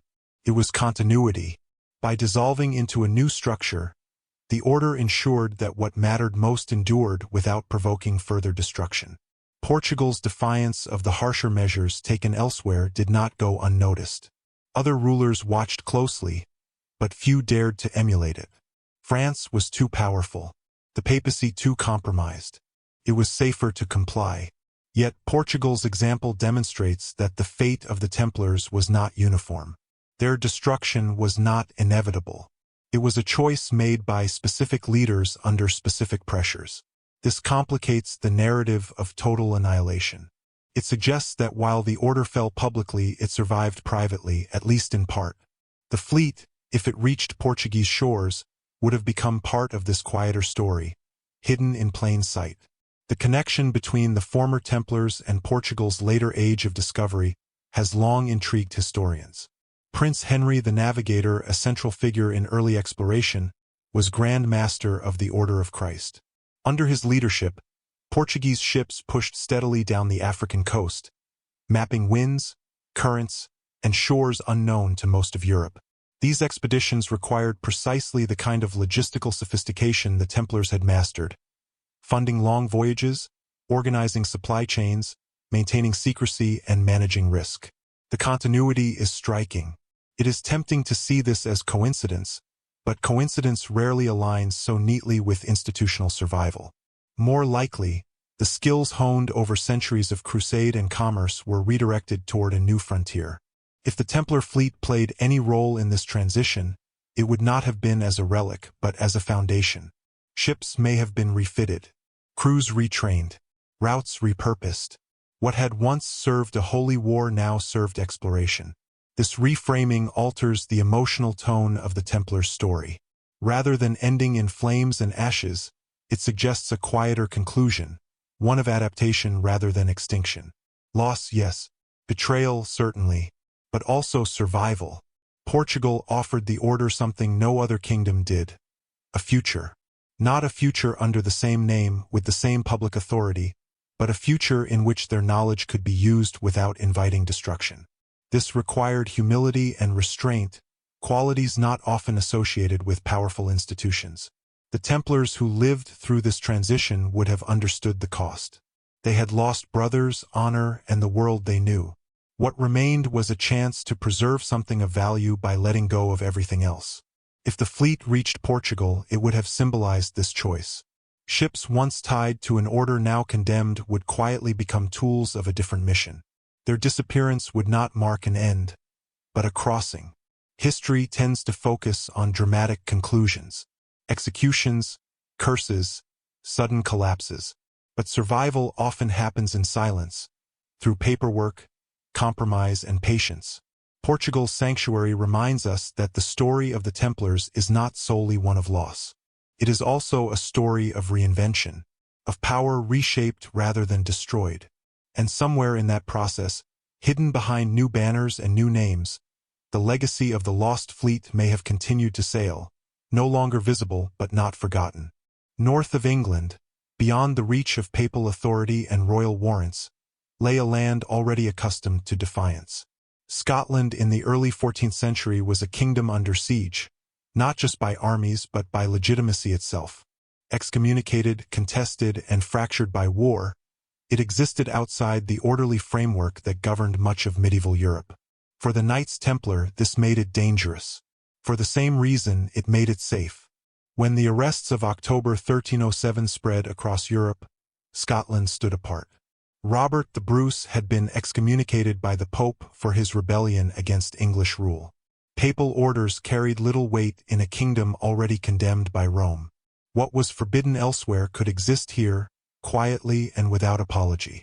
This political isolation has long fueled speculation that Scotland became a refuge for fleeing Templars. The idea is often treated as romantic legend, but it rests on a hard reality. Scotland was one of the few places in Europe where neither the King of France nor the Pope could easily intervene. If Templar ships sought a destination beyond immediate pursuit, the northern coasts offered possibility. Scotland's western shoreline was rugged, fragmented by islands, locks, and hidden inlets. It was ideal terrain for discreet landings. Ships could anchor unseen, crews could disembark without attracting attention, and cargo could be moved inland through sparsely governed territory. What makes this theory compelling is not merely geography, but timing. In 1307, Scotland was in the midst of a brutal war for independence. Robert the Bruce needed experienced fighters, logistical support, and allies who understood unconventional warfare. The Templars, stripped of their public identity and hunted elsewhere, possessed exactly these qualities. There is no surviving document that states the Templars fought for Bruce.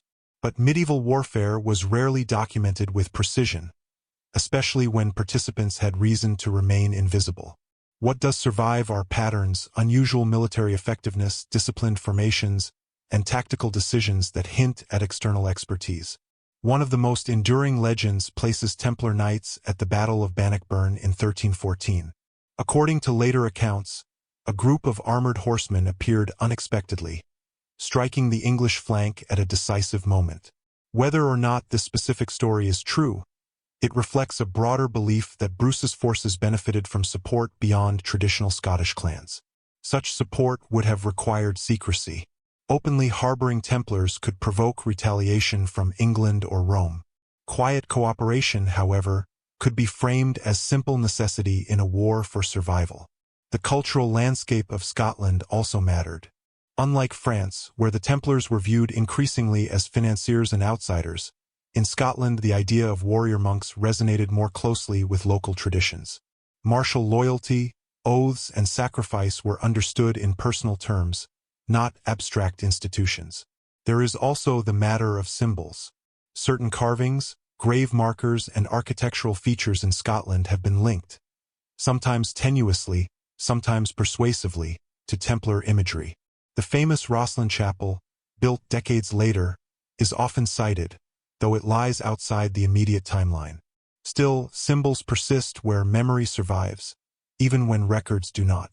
If Templar knowledge or people reached Scotland, they would not have needed to announce themselves. They could integrate into local structures, serve as advisors, or disappear into religious houses sympathetic to their plight. In a land already resisting external authority, they would have found ideological kinship. The sea route to Scotland also aligns with the fleet's disappearance. From Atlantic ports like La Rochelle, ships could sail north along the western coasts of Europe, avoiding heavily monitored waters. The North Sea and the Hebrides offered numerous landing points beyond the reach of organized naval patrols. Once ashore, the trail would go cold. Scotland's record-keeping during wartime was inconsistent. Documents were lost, destroyed, or never created. Oral tradition carried history forward, often reshaped by pride and myth. Critics argue that if the Templars had survived in Scotland, clearer evidence would exist. But this assumes survival meant visibility. The opposite is more likely. Survival required erasure of names, banners, and public identity. The Templars did not need to remain in order to remain influential. Their skills, fortification, finance, strategy could be transferred without ceremony. Their oaths, once binding them to a public institution, could be redirected toward quieter loyalties. Scotland offered something else as well: moral alignment. Robert the Bruce was a man branded a criminal by external powers, yet fighting for what he believed was just. The Templars, condemned as heretics despite their service to Christendom, would have recognized the injustice. In Bruce, they may have seen a reflection of their own fate. This shared sense of betrayal by authority could have forged a bond stronger than any treaty. Even if no fleet arrived in Scotland, the persistence of the theory speaks to a deeper truth. The Templars did not disappear into friendly kingdoms or obedient territories. They disappeared into margins, places where power was contested, where law was unstable, where survival depended on adaptability. Scotland was such a place. In later centuries, the idea of Templars surviving in Scotland would be embraced by secret societies and romantic historians alike. Much of this is embellishment, but at its core lies a plausible scenario: a persecuted group seeking refuge where persecution held little sway. The absence of definitive proof does not invalidate the possibility. It reinforces the pattern. Wherever the Templars went, they left little behind. They learned early that visibility invited destruction. If some part of the fleet or its people reached Scotland, their success would be measured precisely by how little we can now confirm. What remains is a sense of unresolved connection, a feeling that Scotland's story of resistance and the Templar story of disappearance intersect at a critical moment. Not in grand declarations, but in quiet necessity. The war against England would continue. The papal ban would linger. The Templars would fade from official history. Yet beneath these parallel struggles, the possibility endures that paths crossed, alliances formed, and lives were redirected. In this reading, the Lost Fleet did not vanish into myth. It dissolved into history's blind spots, places where survival did not leave monuments, only consequences. And in Scotland, a land shaped by defiance and endurance, that kind of survival would have felt entirely at home. There is a moment in every great historical mystery when speculation becomes unavoidable, not because evidence is abundant, but because absence demands explanation. When discussing the fate of the Templar fleet, that moment arrives when all known European routes fail to account for what happened next. The ships did not return. They did not reappear under new flags in familiar ports. They did not leave a trail of wreckage or rumor. And so the question drifts westward, into waters medieval Europe officially claimed not to understand. Long before Columbus, the Atlantic was not entirely unknown. It was misunderstood, underestimated, and deliberately underexplored by those in power, but not ignored by sailors. Fishermen followed currents far from shore. Norse voyages to Greenland and beyond were already centuries old. Knowledge of Western lands existed on the margins of European awareness, passed quietly among seafarers rather than celebrated by courts. The Templars, unlike kings, paid attention to margins. Their strength had always come from operating where authority thinned. They understood that what was not formally acknowledged could still be navigated. Maps were political tools as much as geographic ones. They showed what rulers claimed, not everything that existed. Sailors relied on memory, stars, wind, and experience, forms of knowledge that rarely survived on parchment. This distinction matters when evaluating the possibility that the fleet ventured beyond Europe entirely. Critics argue that medieval ships lacked the capability for transatlantic travel. This claim does not hold up under scrutiny. Norse vessels crossed the North Atlantic centuries earlier using open boats and limited navigation tools. By the early 14th century, shipbuilding had advanced significantly. Hulls were stronger, cargo capacity was greater, crews were more specialized. Navigation remained imperfect, but it was sufficient for those who understood the sea. The real barrier was not technology, but incentive. Most medieval rulers had no reason to risk the Atlantic. There was no known wealth, no immediate strategic gain, and no political reward for discovery. Exploration required patience, secrecy, and long-term thinking, qualities rarely compatible with feudal politics. The Templars were different. They were not bound by dynastic timelines or public approval. They thought in terms of continuity rather than conquest. If survival required moving beyond the known world, they would have considered it, not as adventure but as strategy. The idea that the Templars possessed maps showing Western lands is controversial, but not entirely baseless. Medieval cartography occasionally reveals knowledge that predates official discovery. Certain maps depict coastlines that do not align with Europe, Africa, or Asia as they were understood at the time. These anomalies are often dismissed as errors or artistic flourishes. Yet some are remarkably consistent. The most famous examples appear much later, but they raise uncomfortable questions about the sources of geographic knowledge. Information does not appear spontaneously. It travels, often through channels historians struggle to trace. If the Templars had access to older sources, classical texts, Arabic scholarship, or inherited maritime lore, they may have known more about Western waters than we assume. This does not mean they knew of continents as we understand them today. It means they may have known of land. For sailors, land is possibility. The Atlantic currents themselves encourage westward movement. Ships leaving Europe can be carried naturally toward distant shores, especially from northern routes. Return journeys are more difficult but not impossible, particularly if knowledge of prevailing winds is present. Such patterns would have been observed over generations, even if not formally studied. If the fleet entered these waters, it would explain the total absence of European records. A ship that never returned could not be documented by those who stayed behind. Its fate would exist only among those who went with it, and they had every reason to remain silent. This silence is often interpreted as improbability. But silence can also be intentional. The Templars had no interest in public discovery. Claiming new lands would have required recognition from the very powers that had destroyed them. Exploration, in this context, would not have been about empire. It would have been about disappearance. Even temporary landfall could have served their needs. Ships could be repaired. Crews could rest. Cargo could be hidden or redistributed. A location beyond European jurisdiction would offer something no kingdom could: immunity from pursuit. Over time, this idea has become entangled with legend. Stories of Templars reaching North America, leaving carvings, inscriptions, or symbols, have been proposed and debated endlessly. Most lack conclusive proof. Some are clearly misinterpretations. Others remain ambiguous. The problem is not that such claims are impossible. It is that they exist in a historical space where documentation is scarce by definition. A successful disappearance leaves no records. What strengthens the argument is not any single artifact, but the pattern of absence. The fleet did not behave like ships that failed. It behaved like ships that left the system entirely. If this seems extreme, consider the alternative. To believe the fleet remained within Europe requires believing that dozens of ships, crews, and cargoes were absorbed without trace into well-documented maritime networks. That no rival power noticed. That no merchant recorded it. That no political enemy exploited it.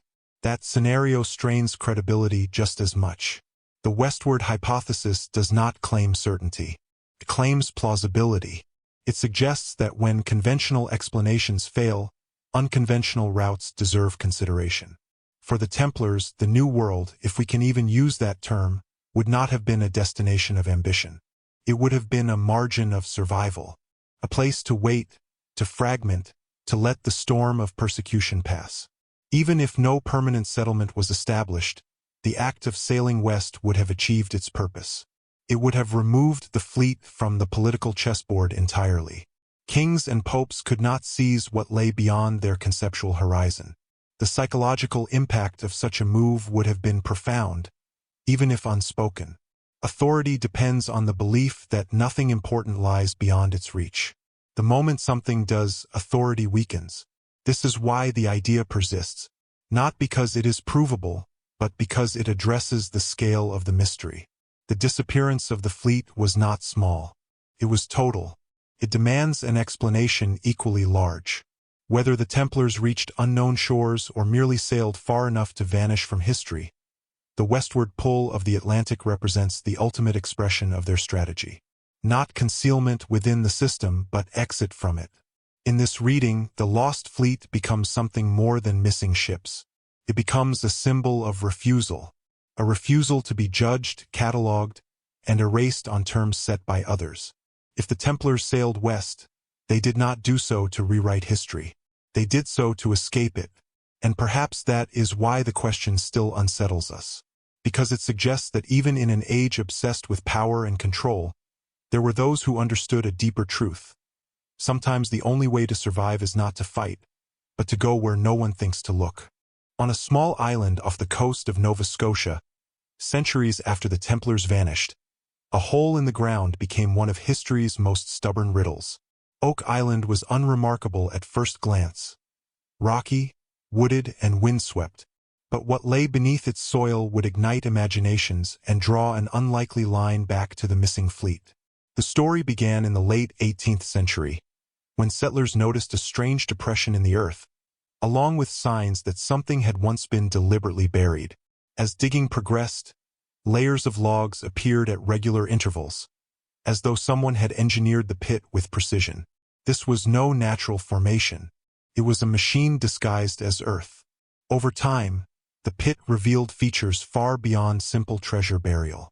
Stone platforms, layers of coconut fiber, an imported material, and complex flood tunnels suggested advanced planning and technical knowledge. Whoever built it had intended to hide something, and to protect it long after they were gone. This is where the Templars enter the conversation. The engineering of the Oak Island structures bears resemblance to medieval European techniques, particularly those associated with military and monastic construction. The regularity, the redundancy, the deliberate misdirection, it all speaks to a mindset obsessed with security and foresight. Critics rightly point out that correlation is not proof. There is no inscription reading "Knights Templar were here." No authenticated artifact directly ties the order to the site. And yet, the parallels are difficult to dismiss entirely. The Templars were experts in concealment. Their European vaults were designed not just to store wealth, but to protect it against seizure. They understood how to build defenses that delayed, frustrated, and defeated intruders. Oak Island appears to embody the same philosophy. It is not designed to keep people out forever, but to make access so costly that most would abandon the effort. The island's location also invites speculation. Situated off a sparsely populated coastline, it would have offered seclusion centuries before modern settlement. Approaching ships could remain unseen. Cargo could be moved ashore discreetly. If a fleet had crossed the Atlantic seeking a place beyond European reach, such an island would have been ideal. Some have suggested that Oak Island functioned not as a final resting place, but as a temporary vault, a secure point where valuables could be stored until a decision about their fate was made. This would align with the Templars' pragmatic approach. They planned for contingencies, not grand finales. What makes Oak Island especially compelling is its resistance to resolution. Despite centuries of effort, no definitive treasure has been recovered. Instead, each attempt uncovers deeper complexity. Flooding mechanisms activate. Tunnels collapse. New layers of engineering emerge. This mirrors the Templar story itself. Each attempt to uncover the truth reveals more layers, more questions, more misdirection. The deeper one digs, the less certain the goal becomes. The famous inscribed stone, allegedly discovered in the 19th century, added fuel to the fire. Though its authenticity is debated, translations have suggested coded messages about buried treasure. Codes and ciphers were tools the Templars knew well. They used them to protect financial information and internal communication. Again, this is not proof, but it fits a pattern. The skepticism surrounding Oak Island is understandable. Many treasure hunts attract exaggeration, fraud, and wishful thinking. Over the years, the site has drawn its share of opportunists.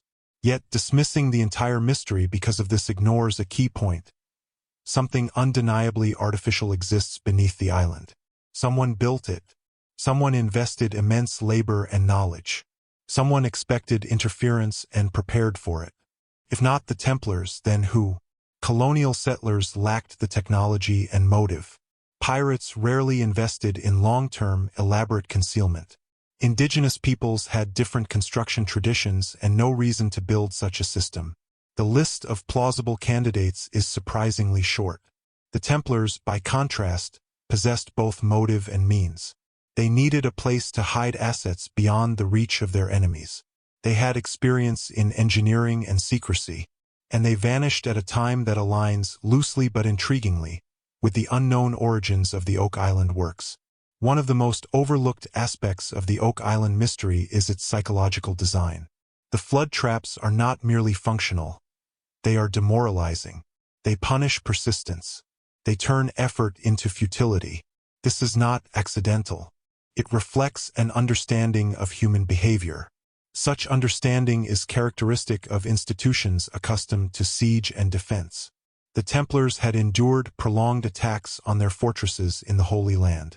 They knew how to slow an enemy, exhaust resources, and exploit impatience. Whether or not Oak Island holds Templar treasure is almost beside the point. Its existence forces us to confront the possibility that medieval organizations were capable of far more complex planning than we often credit them with. If the Templars reached the New World, they would not have announced it. They would not have built monuments. They would have built concealment. A place like Oak Island would fit that philosophy perfectly. The enduring fascination with the site also reflects something deeper about the Templar story. We are drawn to the idea that something escaped judgment, that power and knowledge were not fully crushed, that history, for all its violence, failed to close every door. Oak Island stands as a physical manifestation of that idea, a wound in the earth that refuses to heal, a question carved into stone and soil. Even if the Templars never set foot there, the legend persists because it addresses an emotional truth. The sense that the Lost Fleet carried more than material wealth, that it carried unfinished business. In that sense, Oak Island is less about gold and more about continuity. It represents the hope that something endured, hidden beneath layers of time and misdirection, waiting not necessarily to be found, but simply to exist beyond reach. And perhaps that is the true legacy of the Lost Fleet. Not a treasure to be uncovered, but a reminder that history does not always surrender its secrets, no matter how deep we dig. As the ships vanished and the sea closed behind them, those who remained on land faced a very different fate. In cold stone chambers across France, the surviving Knights Templar were broken apart piece by piece, not by proof, but by pain. What unfolded was not an investigation in search of truth, but a performance designed to justify a decision already made. Interrogations began quickly. Speed mattered. The longer the knights remained unexamined, the greater the risk that doubt might take hold. Royal officials needed confessions, and they needed them fast. Torture was not a last resort. It was the method. The goal was not to uncover facts, but to produce statements that could be recorded, repeated, and weaponized. Men who had endured battlefield wounds without flinching now faced a different kind of trial.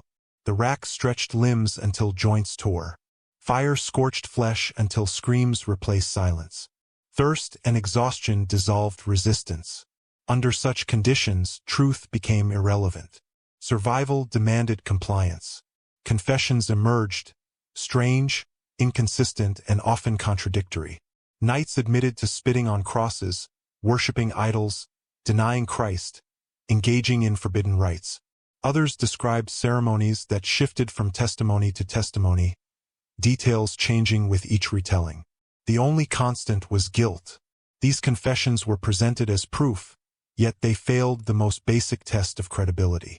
Men arrested in different regions, questioned separately, described wildly different practices. Some recanted as soon as the torture stopped. Others begged to correct their statements. None of this mattered. Once written down, a confession became a fact. What is often overlooked is how little these interrogations revealed about the fleet. If the disappearance of the ships had been a desperate, last-minute escape, one might expect at least one knight to betray its secret under unbearable pain. Yet no clear destination, route, or plan ever emerged from the confessions. This silence is striking. It suggests not just loyalty, but ignorance. The Templars had structured themselves so that knowledge was compartmentalized. A knight guarding a commandery did not necessarily know where ships were going or what they carried. Even high-ranking members may have known only their part of a larger design. This was not paranoia. It was organizational discipline. The result was devastating for the interrogators. They could extract admissions of imaginary crimes, but not actionable intelligence. The fleet remained beyond reach, untouched by confession or fire. This failure intensified the cruelty. When answers did not come, the pain increased. Some knights died under torture. Others were left permanently crippled. A few, broken beyond endurance, repeated whatever their captors suggested, hoping it would end. Yet even in this collapse, something remarkable occurred. When forced statements touched on logistics, routes, or assets, they dissolved into vagueness. No maps, no names, no ports. The silence held. For the Crown, this was a problem. The narrative required completeness. The public needed to believe the order was not only corrupt, but fully defeated. Missing ships and missing knowledge undermined that image. So the focus shifted. Rather than pursuing the fleet, authorities emphasized moral outrage. The crimes became more grotesque. The accusations more sensational. Attention was redirected away from what could not be explained. Burning men became easier than answering questions. Executions followed. Some knights were burned at the stake, proclaiming innocence until the end. Others were imprisoned for life, left to rot in obscurity. The Grand Master himself, Jacques de Molay, would later meet his death in flames, his final words echoing with defiance rather than confession. Through all of this, the mystery of the fleet deepened. If torture could not extract its fate, what could? The absence of information became its own kind of evidence. It implied planning so thorough that even extreme coercion could not unravel it. This level of foresight challenges the image of the Templars as complacent or arrogant. It suggests they anticipated defeat and prepared for it. Modern readers often recoil at the brutality of medieval justice, but in its context, torture was meant to produce clarity. That it failed here is significant. It exposes the limits of force when confronted with systems designed to survive it. There is also a quieter tragedy in these confessions. Many knights believed in their order with absolute sincerity.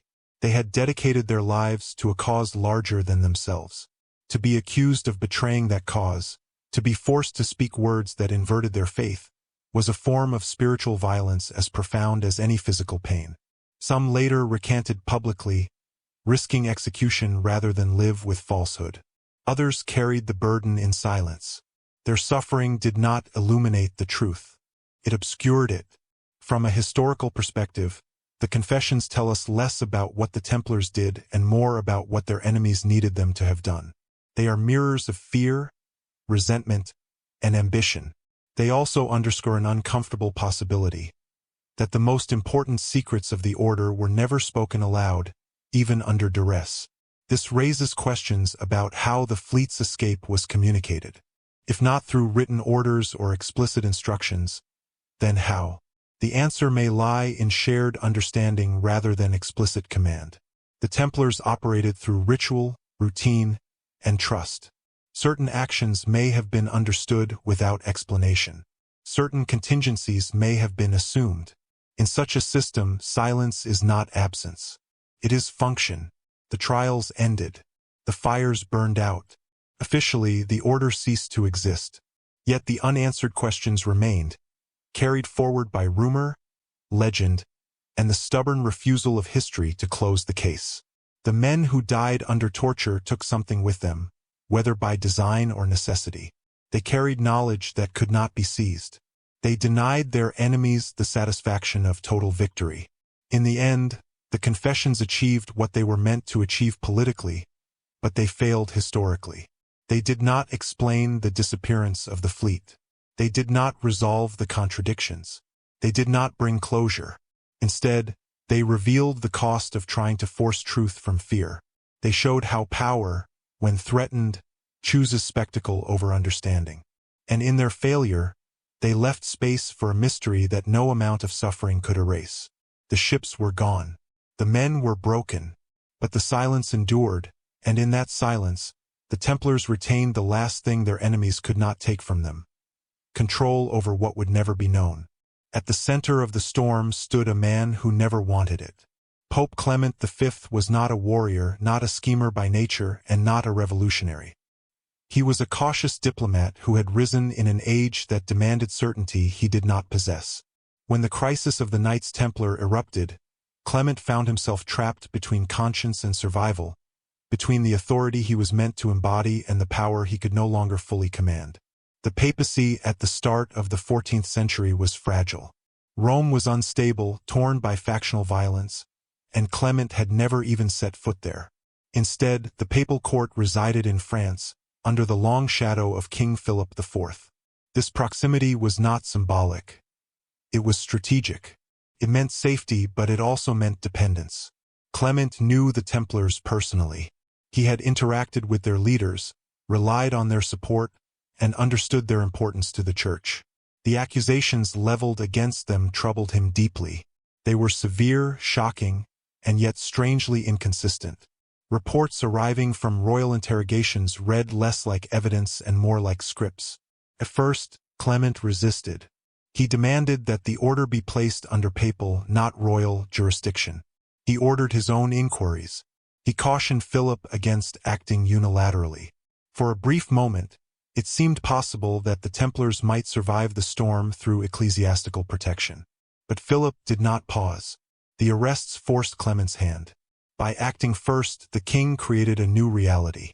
The Pope could condemn the actions and risk open conflict, or he could adapt and attempt to guide the outcome. Clement chose the latter, believing that some control was better than none. This choice would define his legacy. Under immense pressure, Clement authorized the use of evidence obtained under torture, despite church law that questioned its validity. He convened councils not to determine guilt, but to manage fallout. The language of justice slowly gave way to the language of necessity. Behind closed doors, Clement's correspondence reveals a man increasingly uneasy. He worried about precedent. If a king could destroy a papal order, what did that mean for the Church's independence? If he resisted too strongly, would Philip retaliate by withdrawing support or provoking schism? These were not abstract fears. The memory of recent papal conflicts with secular rulers was still raw. Clement understood that the papacy no longer held unquestioned supremacy. Its authority depended on negotiation, not decree. The fleet's disappearance complicated everything. If the Templars had truly been corrupt and defeated, their assets should have been recoverable. Instead, critical resources were missing. This absence undermined the narrative Clement was being asked to endorse. There is no evidence that Clement knew where the fleet went. What is clear is that he understood its disappearance was dangerous. It suggested that the order had not been fully neutralized. Worse, it suggested that royal action had been incomplete or premature. In 1308, Clement secretly absolved the Templars' leaders of heresy in what would later become known as the Chinon Parchment. This document, suppressed for centuries, reveals that the Pope believed the core of the order remained faithful to Christian doctrine. It is one of the most significant pieces of evidence in the entire saga. Yet even this absolution was not enough to save them. Clement's solution was legal fiction. Rather than condemning the Templars as heretics, he dissolved the order by administrative measure, claiming that its continued existence was causing scandal. This allowed the Church to avoid declaring the knights guilty while still satisfying Philip's demand for eradication. It was a compromise born of fear. The Pope attempted to redirect the order's assets to the Knights Hospitaller, preserving them for Christian use. But this redistribution was uneven and often blocked by secular rulers. Much was lost in the transition. Much more had already vanished. The disappearance of the fleet meant Clement could never fully resolve the matter. He could not close the accounts. He could not account for the order's final disposition. The best he could do was declare the issue settled and hope history would move on. It did not. The papal handling of the Templars left a deep scar. It revealed the limits of spiritual authority in an age of rising monarchies. It demonstrated how easily justice could be bent under political pressure. And it left unresolved questions that would haunt the Church's credibility for generations. For Clement himself, the cost was personal. His health declined. His reign became defined by controversy rather than reform. He died in 1314, the same year Jacques de Molay was executed, a coincidence that would later feed legend. The Pope who had tried to navigate between truth and power found himself remembered as the man who failed to defend an order he may have believed innocent. His dilemma was genuine, but history is rarely kind to hesitation. The fleet, in this context, represents everything Clement could not control. It moved beyond the reach of papal bulls and councils. It turned a legal process into an open-ended mystery. Had the ships been seized, Clement might have claimed closure. Without them, the story remained incomplete. The papacy's authority looked compromised not just by action, but by omission. Yet there is another way to read Clement's role.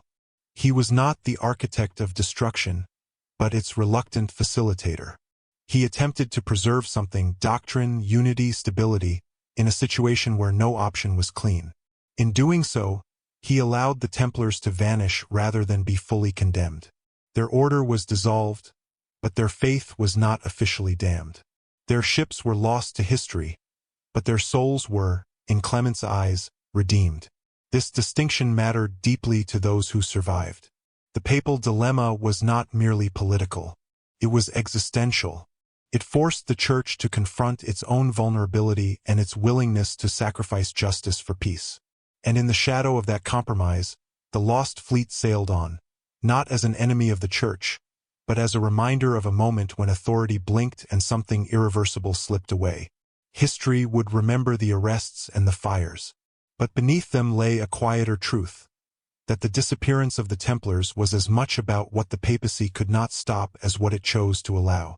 In that space between intention and outcome, the mystery found room to endure. Once the arrests were complete and the trials dragged on, a new task emerged, one less visible but just as deliberate.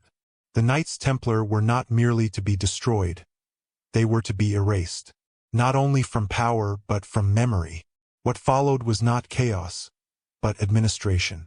A quiet, systematic effort to overwrite an institution that had shaped Europe for nearly 2 centuries. Buildings were seized first. Commanderies that had once operated as hubs of finance, logistics, and prayer were transferred to other orders or folded into royal holdings. The Red Cross was removed from walls and banners, replaced by new symbols meant to signal continuity rather than rupture. To the casual observer, it appeared that nothing had changed, only the names. This was intentional. Abrupt destruction invites questions.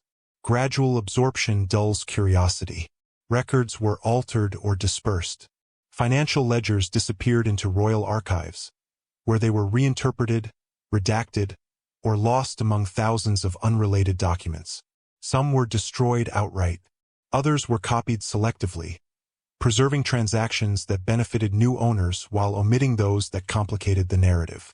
The goal was not simply to confiscate wealth, but to control the story of how that wealth had been used.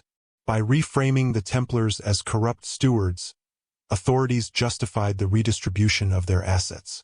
The absence of the fleet and other missing resources was quietly attributed to mismanagement rather than foresight. Names followed buildings into oblivion. The title Templar became suspect. Former members were encouraged or forced to join other orders, to adopt new identities, to dissolve into the background of medieval society. Their skills remained valuable, but their history did not. This was not a purge driven by hatred alone. It was also driven by fear. The Templars represented an alternative model of power, centralized, transnational, disciplined, and independent of feudal loyalty. Allowing that model to persist even in memory posed a threat. Erasure was the safest solution. Language played a crucial role. Official documents began referring to the order in the past tense, as though it had already faded away. Accusations were repeated until they became accepted truth. Over time, nuance vanished. The complexity of the Templars' role in Europe was flattened into caricature. Even their virtues were reframed as vices. Their secrecy became evidence of corruption. Their wealth became proof of greed. Their discipline became fanaticism. By redefining their strengths as moral failures, authorities ensured that few would mourn their passing. Yet memory is resilient. It survives not just in texts, but in habits, symbols, and institutions. The very effort to erase the Templars revealed how deeply embedded they had been. Some practices could not be removed without disruption. Financial methods pioneered by the order continued under new names. Systems of credit, deposit, and transfer remained essential to European economies. They were too useful to discard. Architectural forms persisted as well. Templar-built fortifications and churches retained their designs, even when repurposed. Their geometry, orientation, and engineering spoke of a shared origin long after the Red Crosses were gone. Rituals and customs also endured. Certain oaths, ceremonies, and organizational structures found their way into successor groups. Stripped of their original context, they became traditions whose origins were forgotten but whose function remained. The fleet's disappearance complicated this erasure. It was a visible gap in an otherwise controlled narrative. Ships could not be absorbed or repurposed quietly.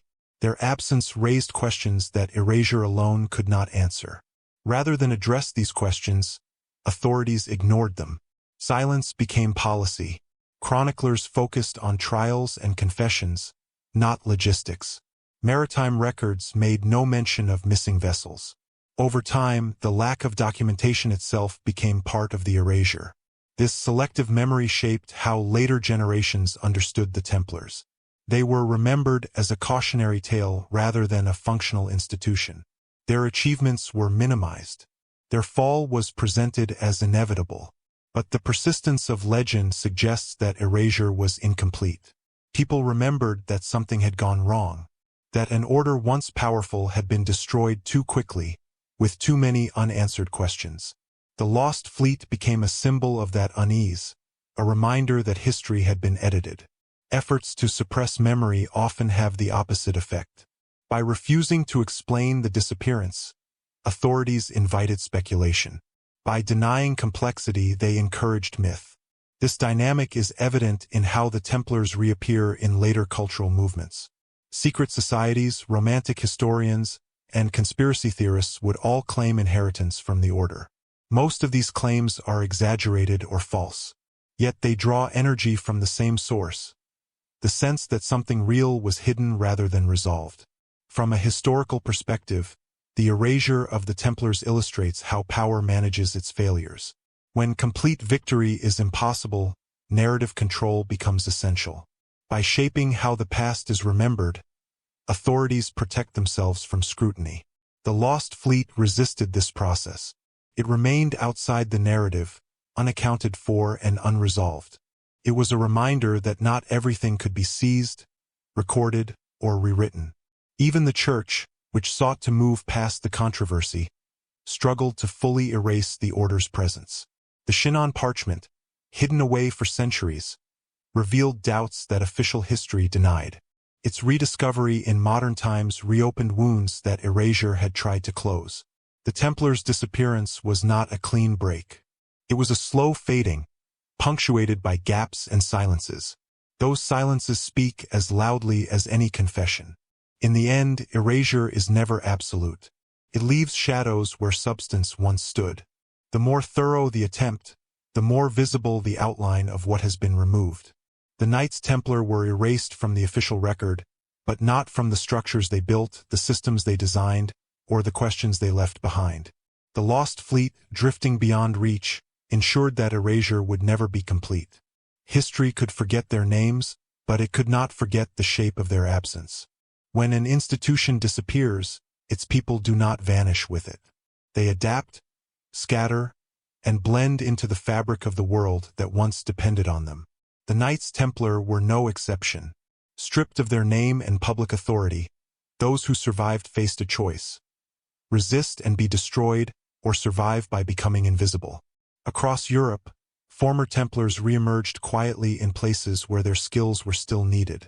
Some joined other military orders, particularly the Hospitallers, who inherited much of the Templars' property. Others entered monastic life, retreating into prayer and obscurity. A few integrated into secular society, becoming advisors, stewards, or merchants under new identities. These were not dramatic escapes. They were careful transitions. What bound these men together was not secrecy in the modern sense, but discipline. The Templars had always understood the value of silence. They were trained to obey, to endure, and to prioritize the order above personal recognition. That mindset did not disappear with the Order's dissolution.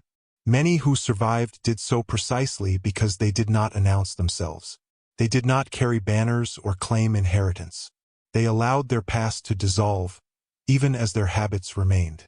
This quiet survival has led some to imagine a hidden brotherhood operating behind the scenes, perpetuating the Templar legacy in secret. While this idea captures the imagination, the reality is likely less dramatic and more human. Survival did not require coordination across continents. It required patience, adaptability, and restraint. Former Templars carried with them practical knowledge that made them valuable. They understood finance, fortification, logistics, and administration. In an era when such skills were rare, they found employment easily, so long as they kept their origins discreet. In some regions, particularly Portugal and parts of the Iberian Peninsula, this transition was smoother. There, former Templars could continue serving under new orders or royal patronage. In others, especially France, discretion was essential. Even decades later, the name Templar carried suspicion. What is striking is how little conflict this reintegration caused. There were no recorded mass reprisals against former members living quietly under new names. This suggests that many local communities either did not know or did not care about their past affiliations. The image of the Templars as monstrous heretics was largely a product of royal propaganda, not widespread belief. This gap between official narrative and lived experience is telling. If the Templars had truly been viewed as enemies of the faith, their former members would have been hunted relentlessly. Instead, many lived out their lives in relative peace. This quiet acceptance hints at an unspoken understanding. Whatever the accusations, these men were not seen as dangerous. The idea of survivors also complicates the mystery of the fleet. Ships do not sail themselves.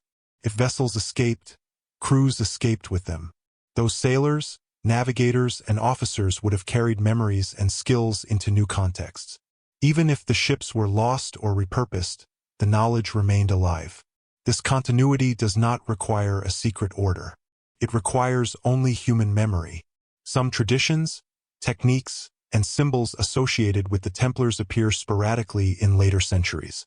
In isolation, these mean little, but together, they suggest influence rather than organization.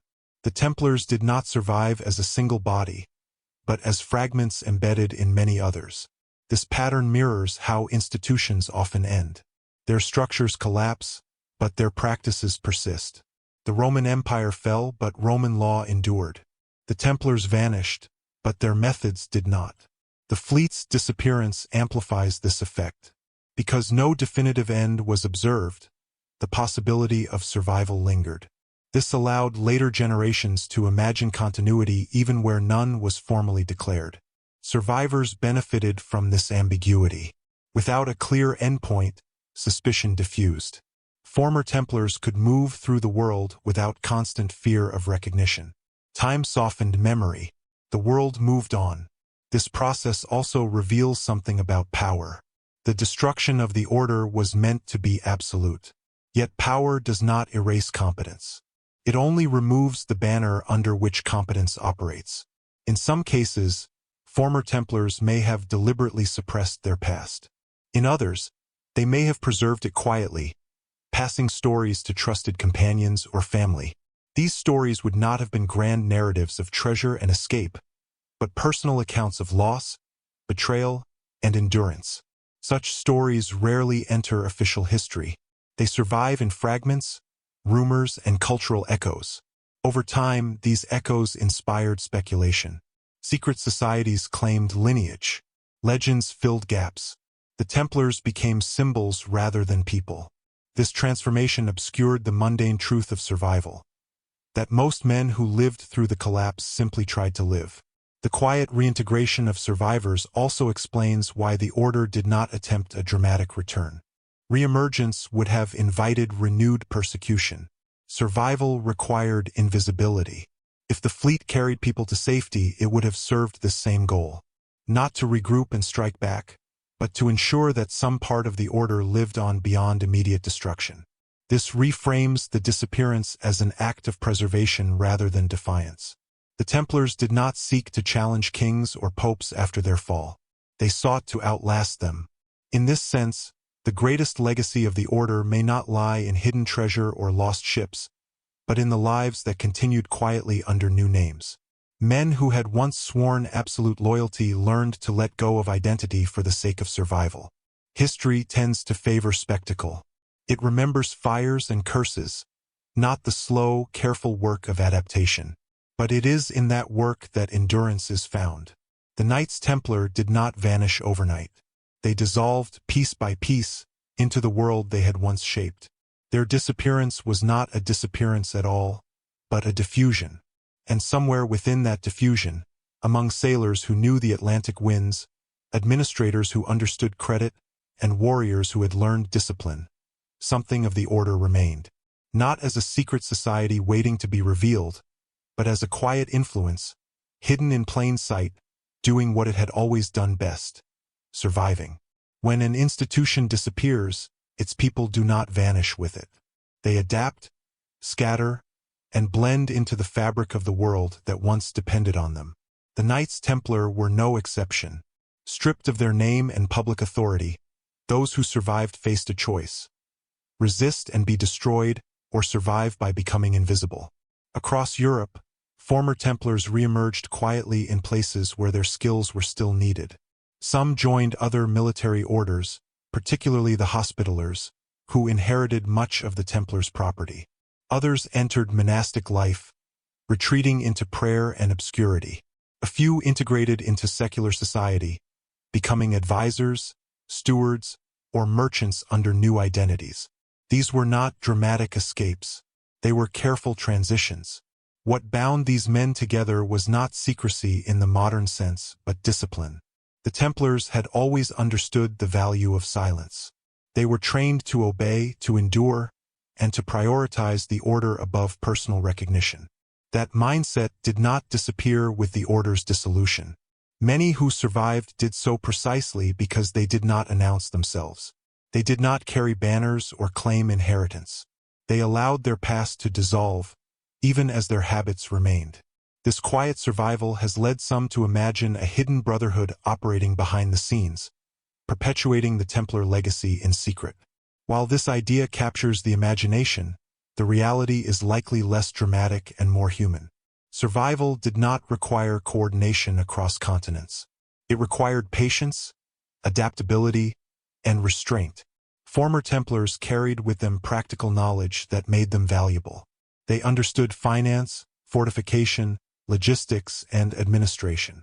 In an era when such skills were rare, they found employment easily, so long as they kept their origins discreet. In some regions, particularly Portugal and parts of the Iberian Peninsula, this transition was smoother. There, former Templars could continue serving under new orders or royal patronage. In others, especially France, discretion was essential. Even decades later, the name Templar carried suspicion. What is striking is how little conflict this reintegration caused. There were no recorded mass reprisals against former members living quietly under new names. This suggests that many local communities either did not know or did not care about their past affiliations. The image of the Templars as monstrous heretics was largely a product of royal propaganda, not widespread belief.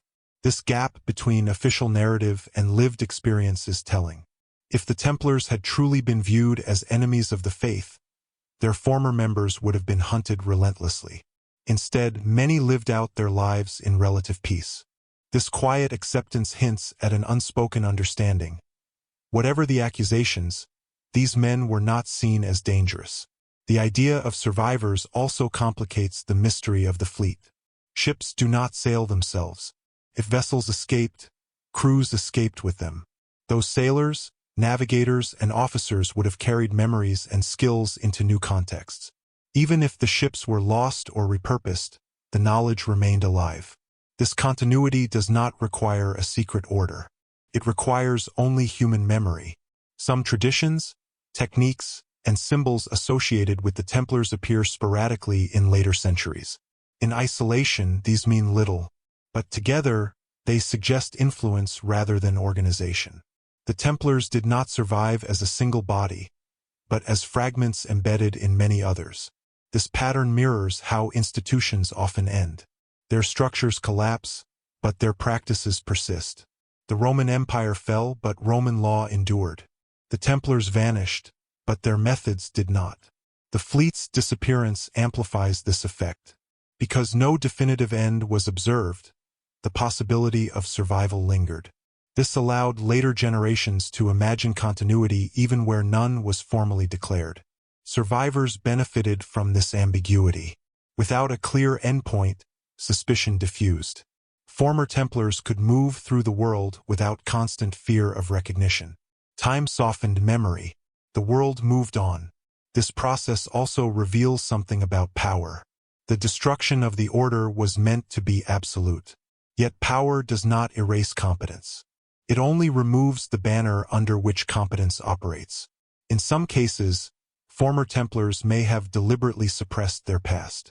In others, they may have preserved it quietly, passing stories to trusted companions or family.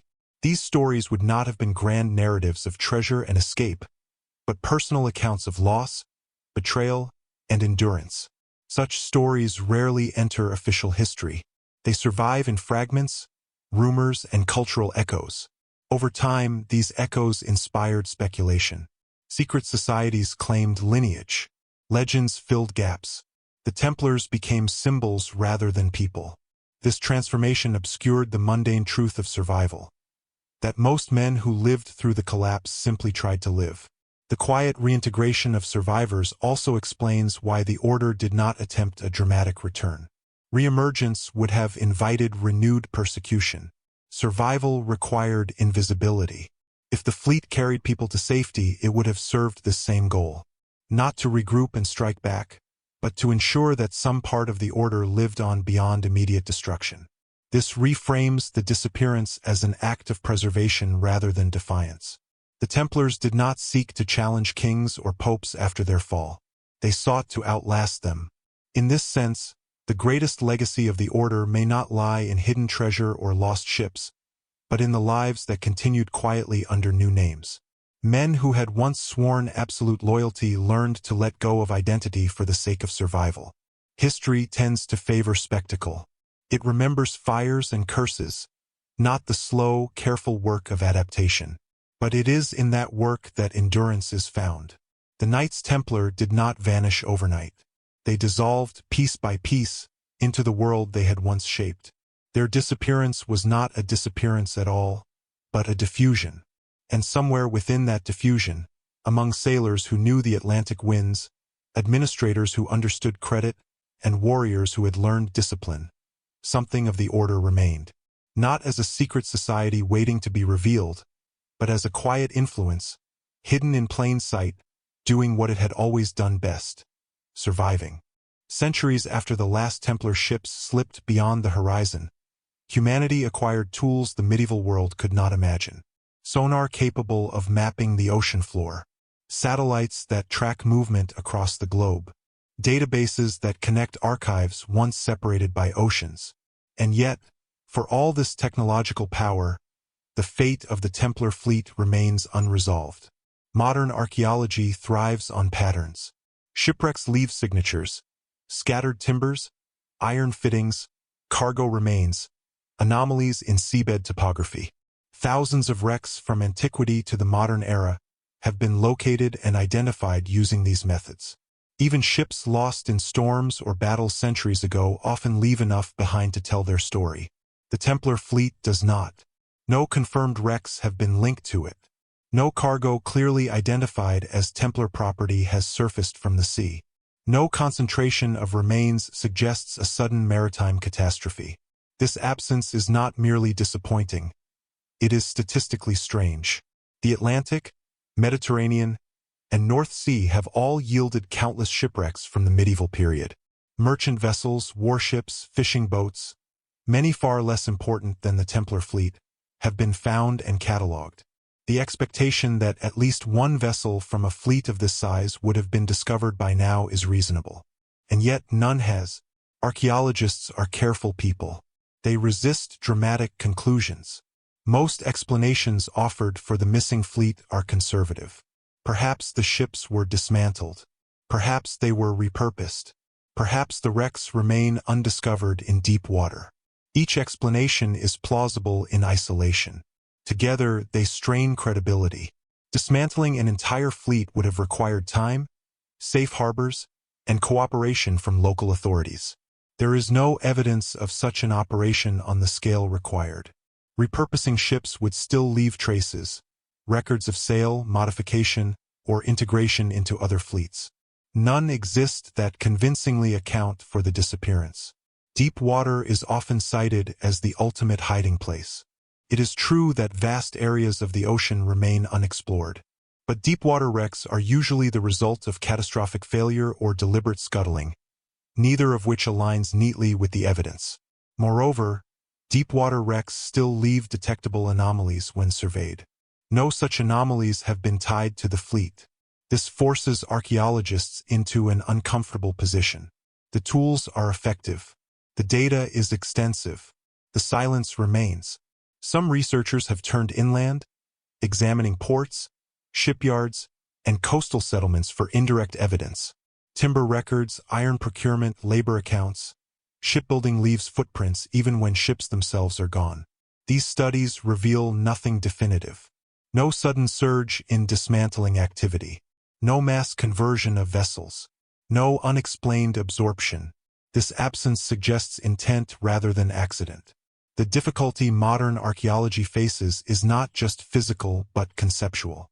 It assumes that ships end their lives visibly, through wreckage, abandonment, or reuse. The Templar fleet challenges this assumption. It hints at a form of disappearance that archaeology is poorly equipped to detect: dispersal. If the fleet was divided, its ships absorbed gradually into different regions, renamed, altered, and forgotten as individual entities, their identities would dissolve into the general maritime record. A ship becomes a hull, then timber, then memory. Archaeology can find the remains, but not the story. This kind of disappearance leaves no single site to excavate, no dramatic find to announce. It replaces evidence with probability. There is also the problem of identification. Medieval ships were rarely marked in ways that survive centuries underwater. Without inscriptions or unique construction features, attributing a wreck to a specific owner is nearly impossible. Even when wrecks are found, their origins often remain unknown. The Templar fleet may exist beneath the sea, but without labels. This reality frustrates modern investigators accustomed to closure. Technology promises answers. When answers do not come, suspicion grows. Was something missed? Was something hidden deliberately? Or is the mystery simply a product of our expectations? Some archaeologists caution against reading too much into absence. The ocean is vast. The medieval world was chaotic. Not every disappearance leaves a trace. This is true, but it does not fully address the scale of the event. The Templar fleet was not a single ship. It was an organized maritime arm of a major institution. Its disappearance coincided precisely with a political catastrophe. Its absence was noted even at the time. These factors elevate the mystery beyond routine loss. Modern historians have also examined archival evidence alongside archaeological data. The result is the same pattern repeated: gaps. Records end abruptly. References trail off. Mentions of ships that never reappear. This convergence of silence, physical and documentary, is rare. It suggests that the disappearance was not just successful but thorough. Whoever planned it understood not only how to escape immediate danger, but how to evade future reconstruction. They left nothing that could easily be followed. In this sense, the Templars outpaced archaeology by centuries. They created a disappearance that remains effective even in an age of satellites and sonar. This realization forces a shift in perspective. Perhaps the question is not why we have not found the fleet, but why we expect to. Archaeology excels at uncovering the unintended remains of failure. It struggles with the intentional traces of success. A ship that sinks accidentally leaves evidence. A ship that completes its mission and is quietly dismantled or repurposed leaves very little. If the fleet's purpose was to preserve people, assets, or knowledge rather than remain intact, then its disappearance is not a mystery to be solved, but an outcome achieved. This reframing does not deny the value of continued investigation. It tempers expectations. It suggests that answers may lie not in spectacular discoveries, but in subtle patterns across regions and centuries. Archaeology may never find the fleet because the fleet was not meant to be found. This is an unsettling conclusion, especially for a discipline built on discovery. It challenges the assumption that all past events can be reconstructed given enough time and technology. Some events were designed to resist reconstruction. The Templar fleet may be one of them, and so modern archaeology stands at a strange crossroads. It possesses unprecedented power to see beneath the waves, yet confronts a mystery that refuses to materialize. The tools work. The data accumulates. The silence persists. In that silence lies a reminder that history is not only shaped by what survives, but by what escapes. That absence can be as intentional as presence. That some stories are written to be unreadable. The Lost Fleet continues to evade detection not because it defies physics or logic, but because it exploited the limits of both. It moved in ways that leave no monument, no grave, no marker. And as long as archaeology relies on traces to speak, the fleet's greatest achievement may endure. A disappearance so complete that even the future cannot easily undo it. Over the centuries, the disappearance of the Templar fleet has been interpreted not merely as a maritime event, but as a profound symbol of loss, secrecy, and the limits of human knowledge. Historians, treasure hunters, and conspiracy theorists alike have struggled with the paradox it presents. A fleet large enough to be noticed, important enough to matter, and yet completely absent from the historical record. It is this absence that has allowed imagination to take root, transforming a factual event into a legend that transcends geography, time, and even reason.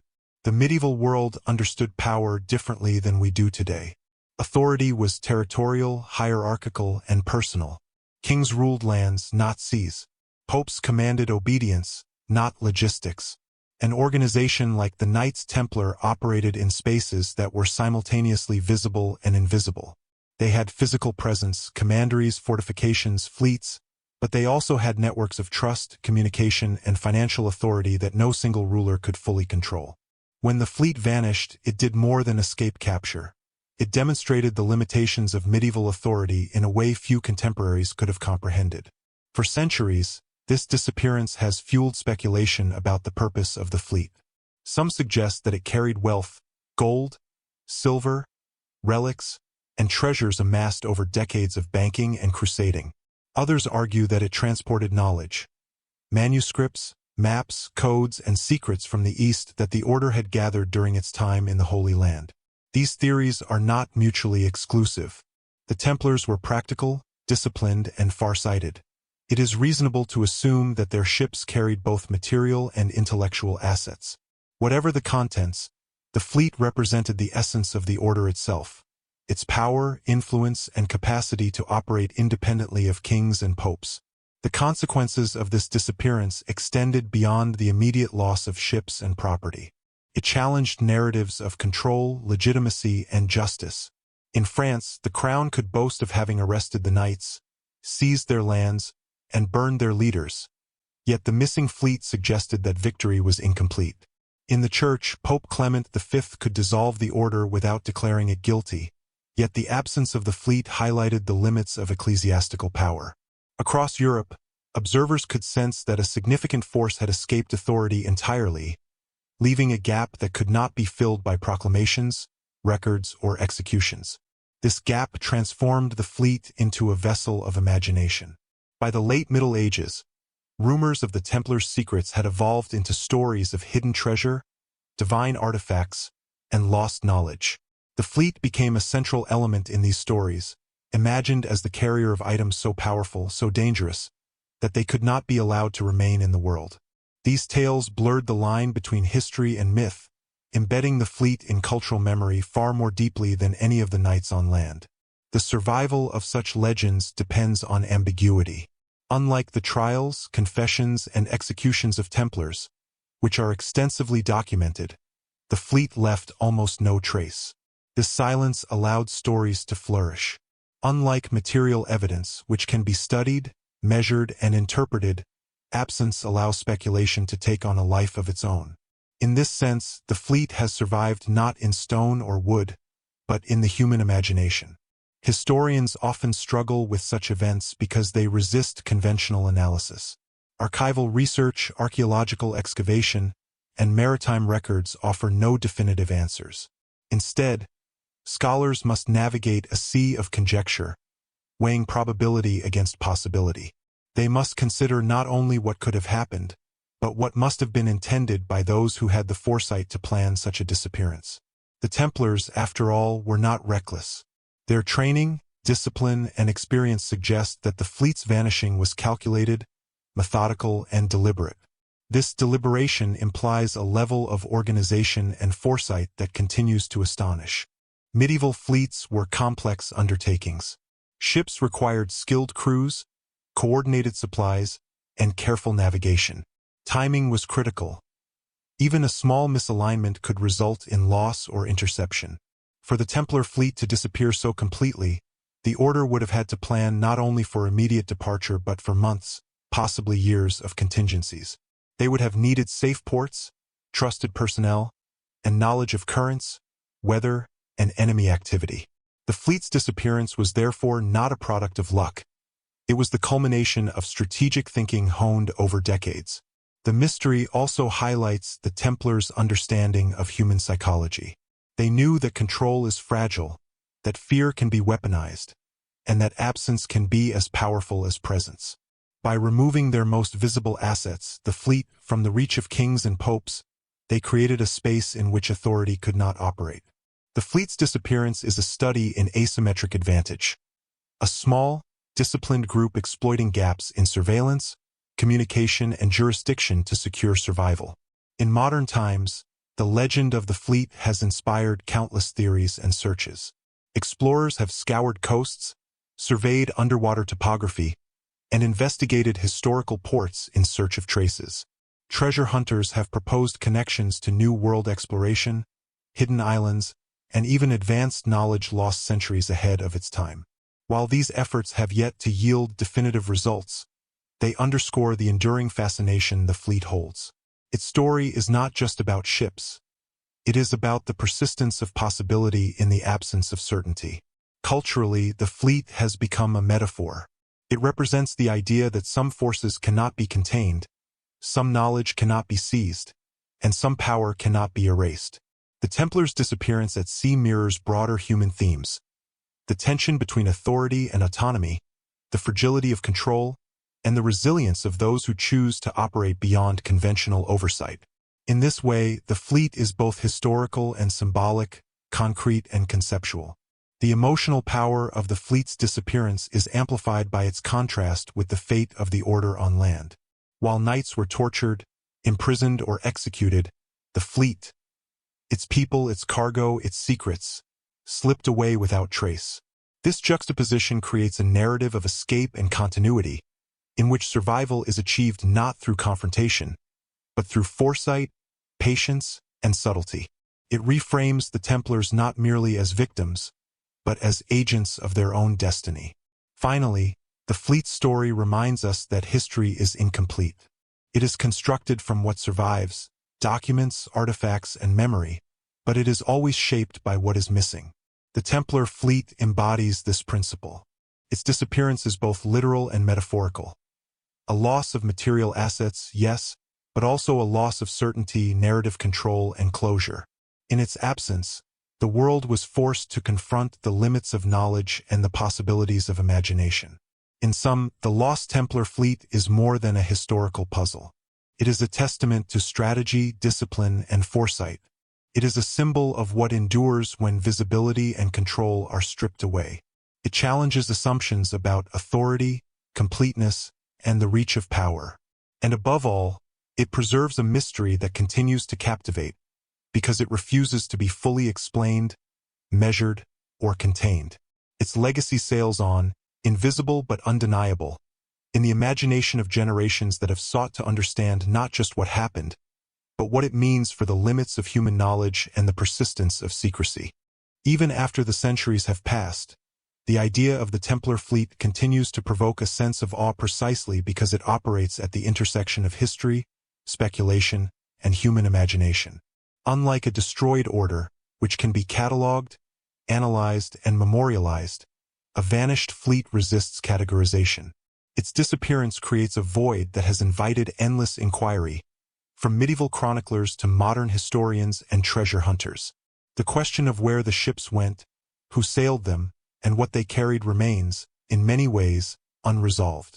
This unresolved tension is central to why the fleet endures as one of the most compelling enigmas in history.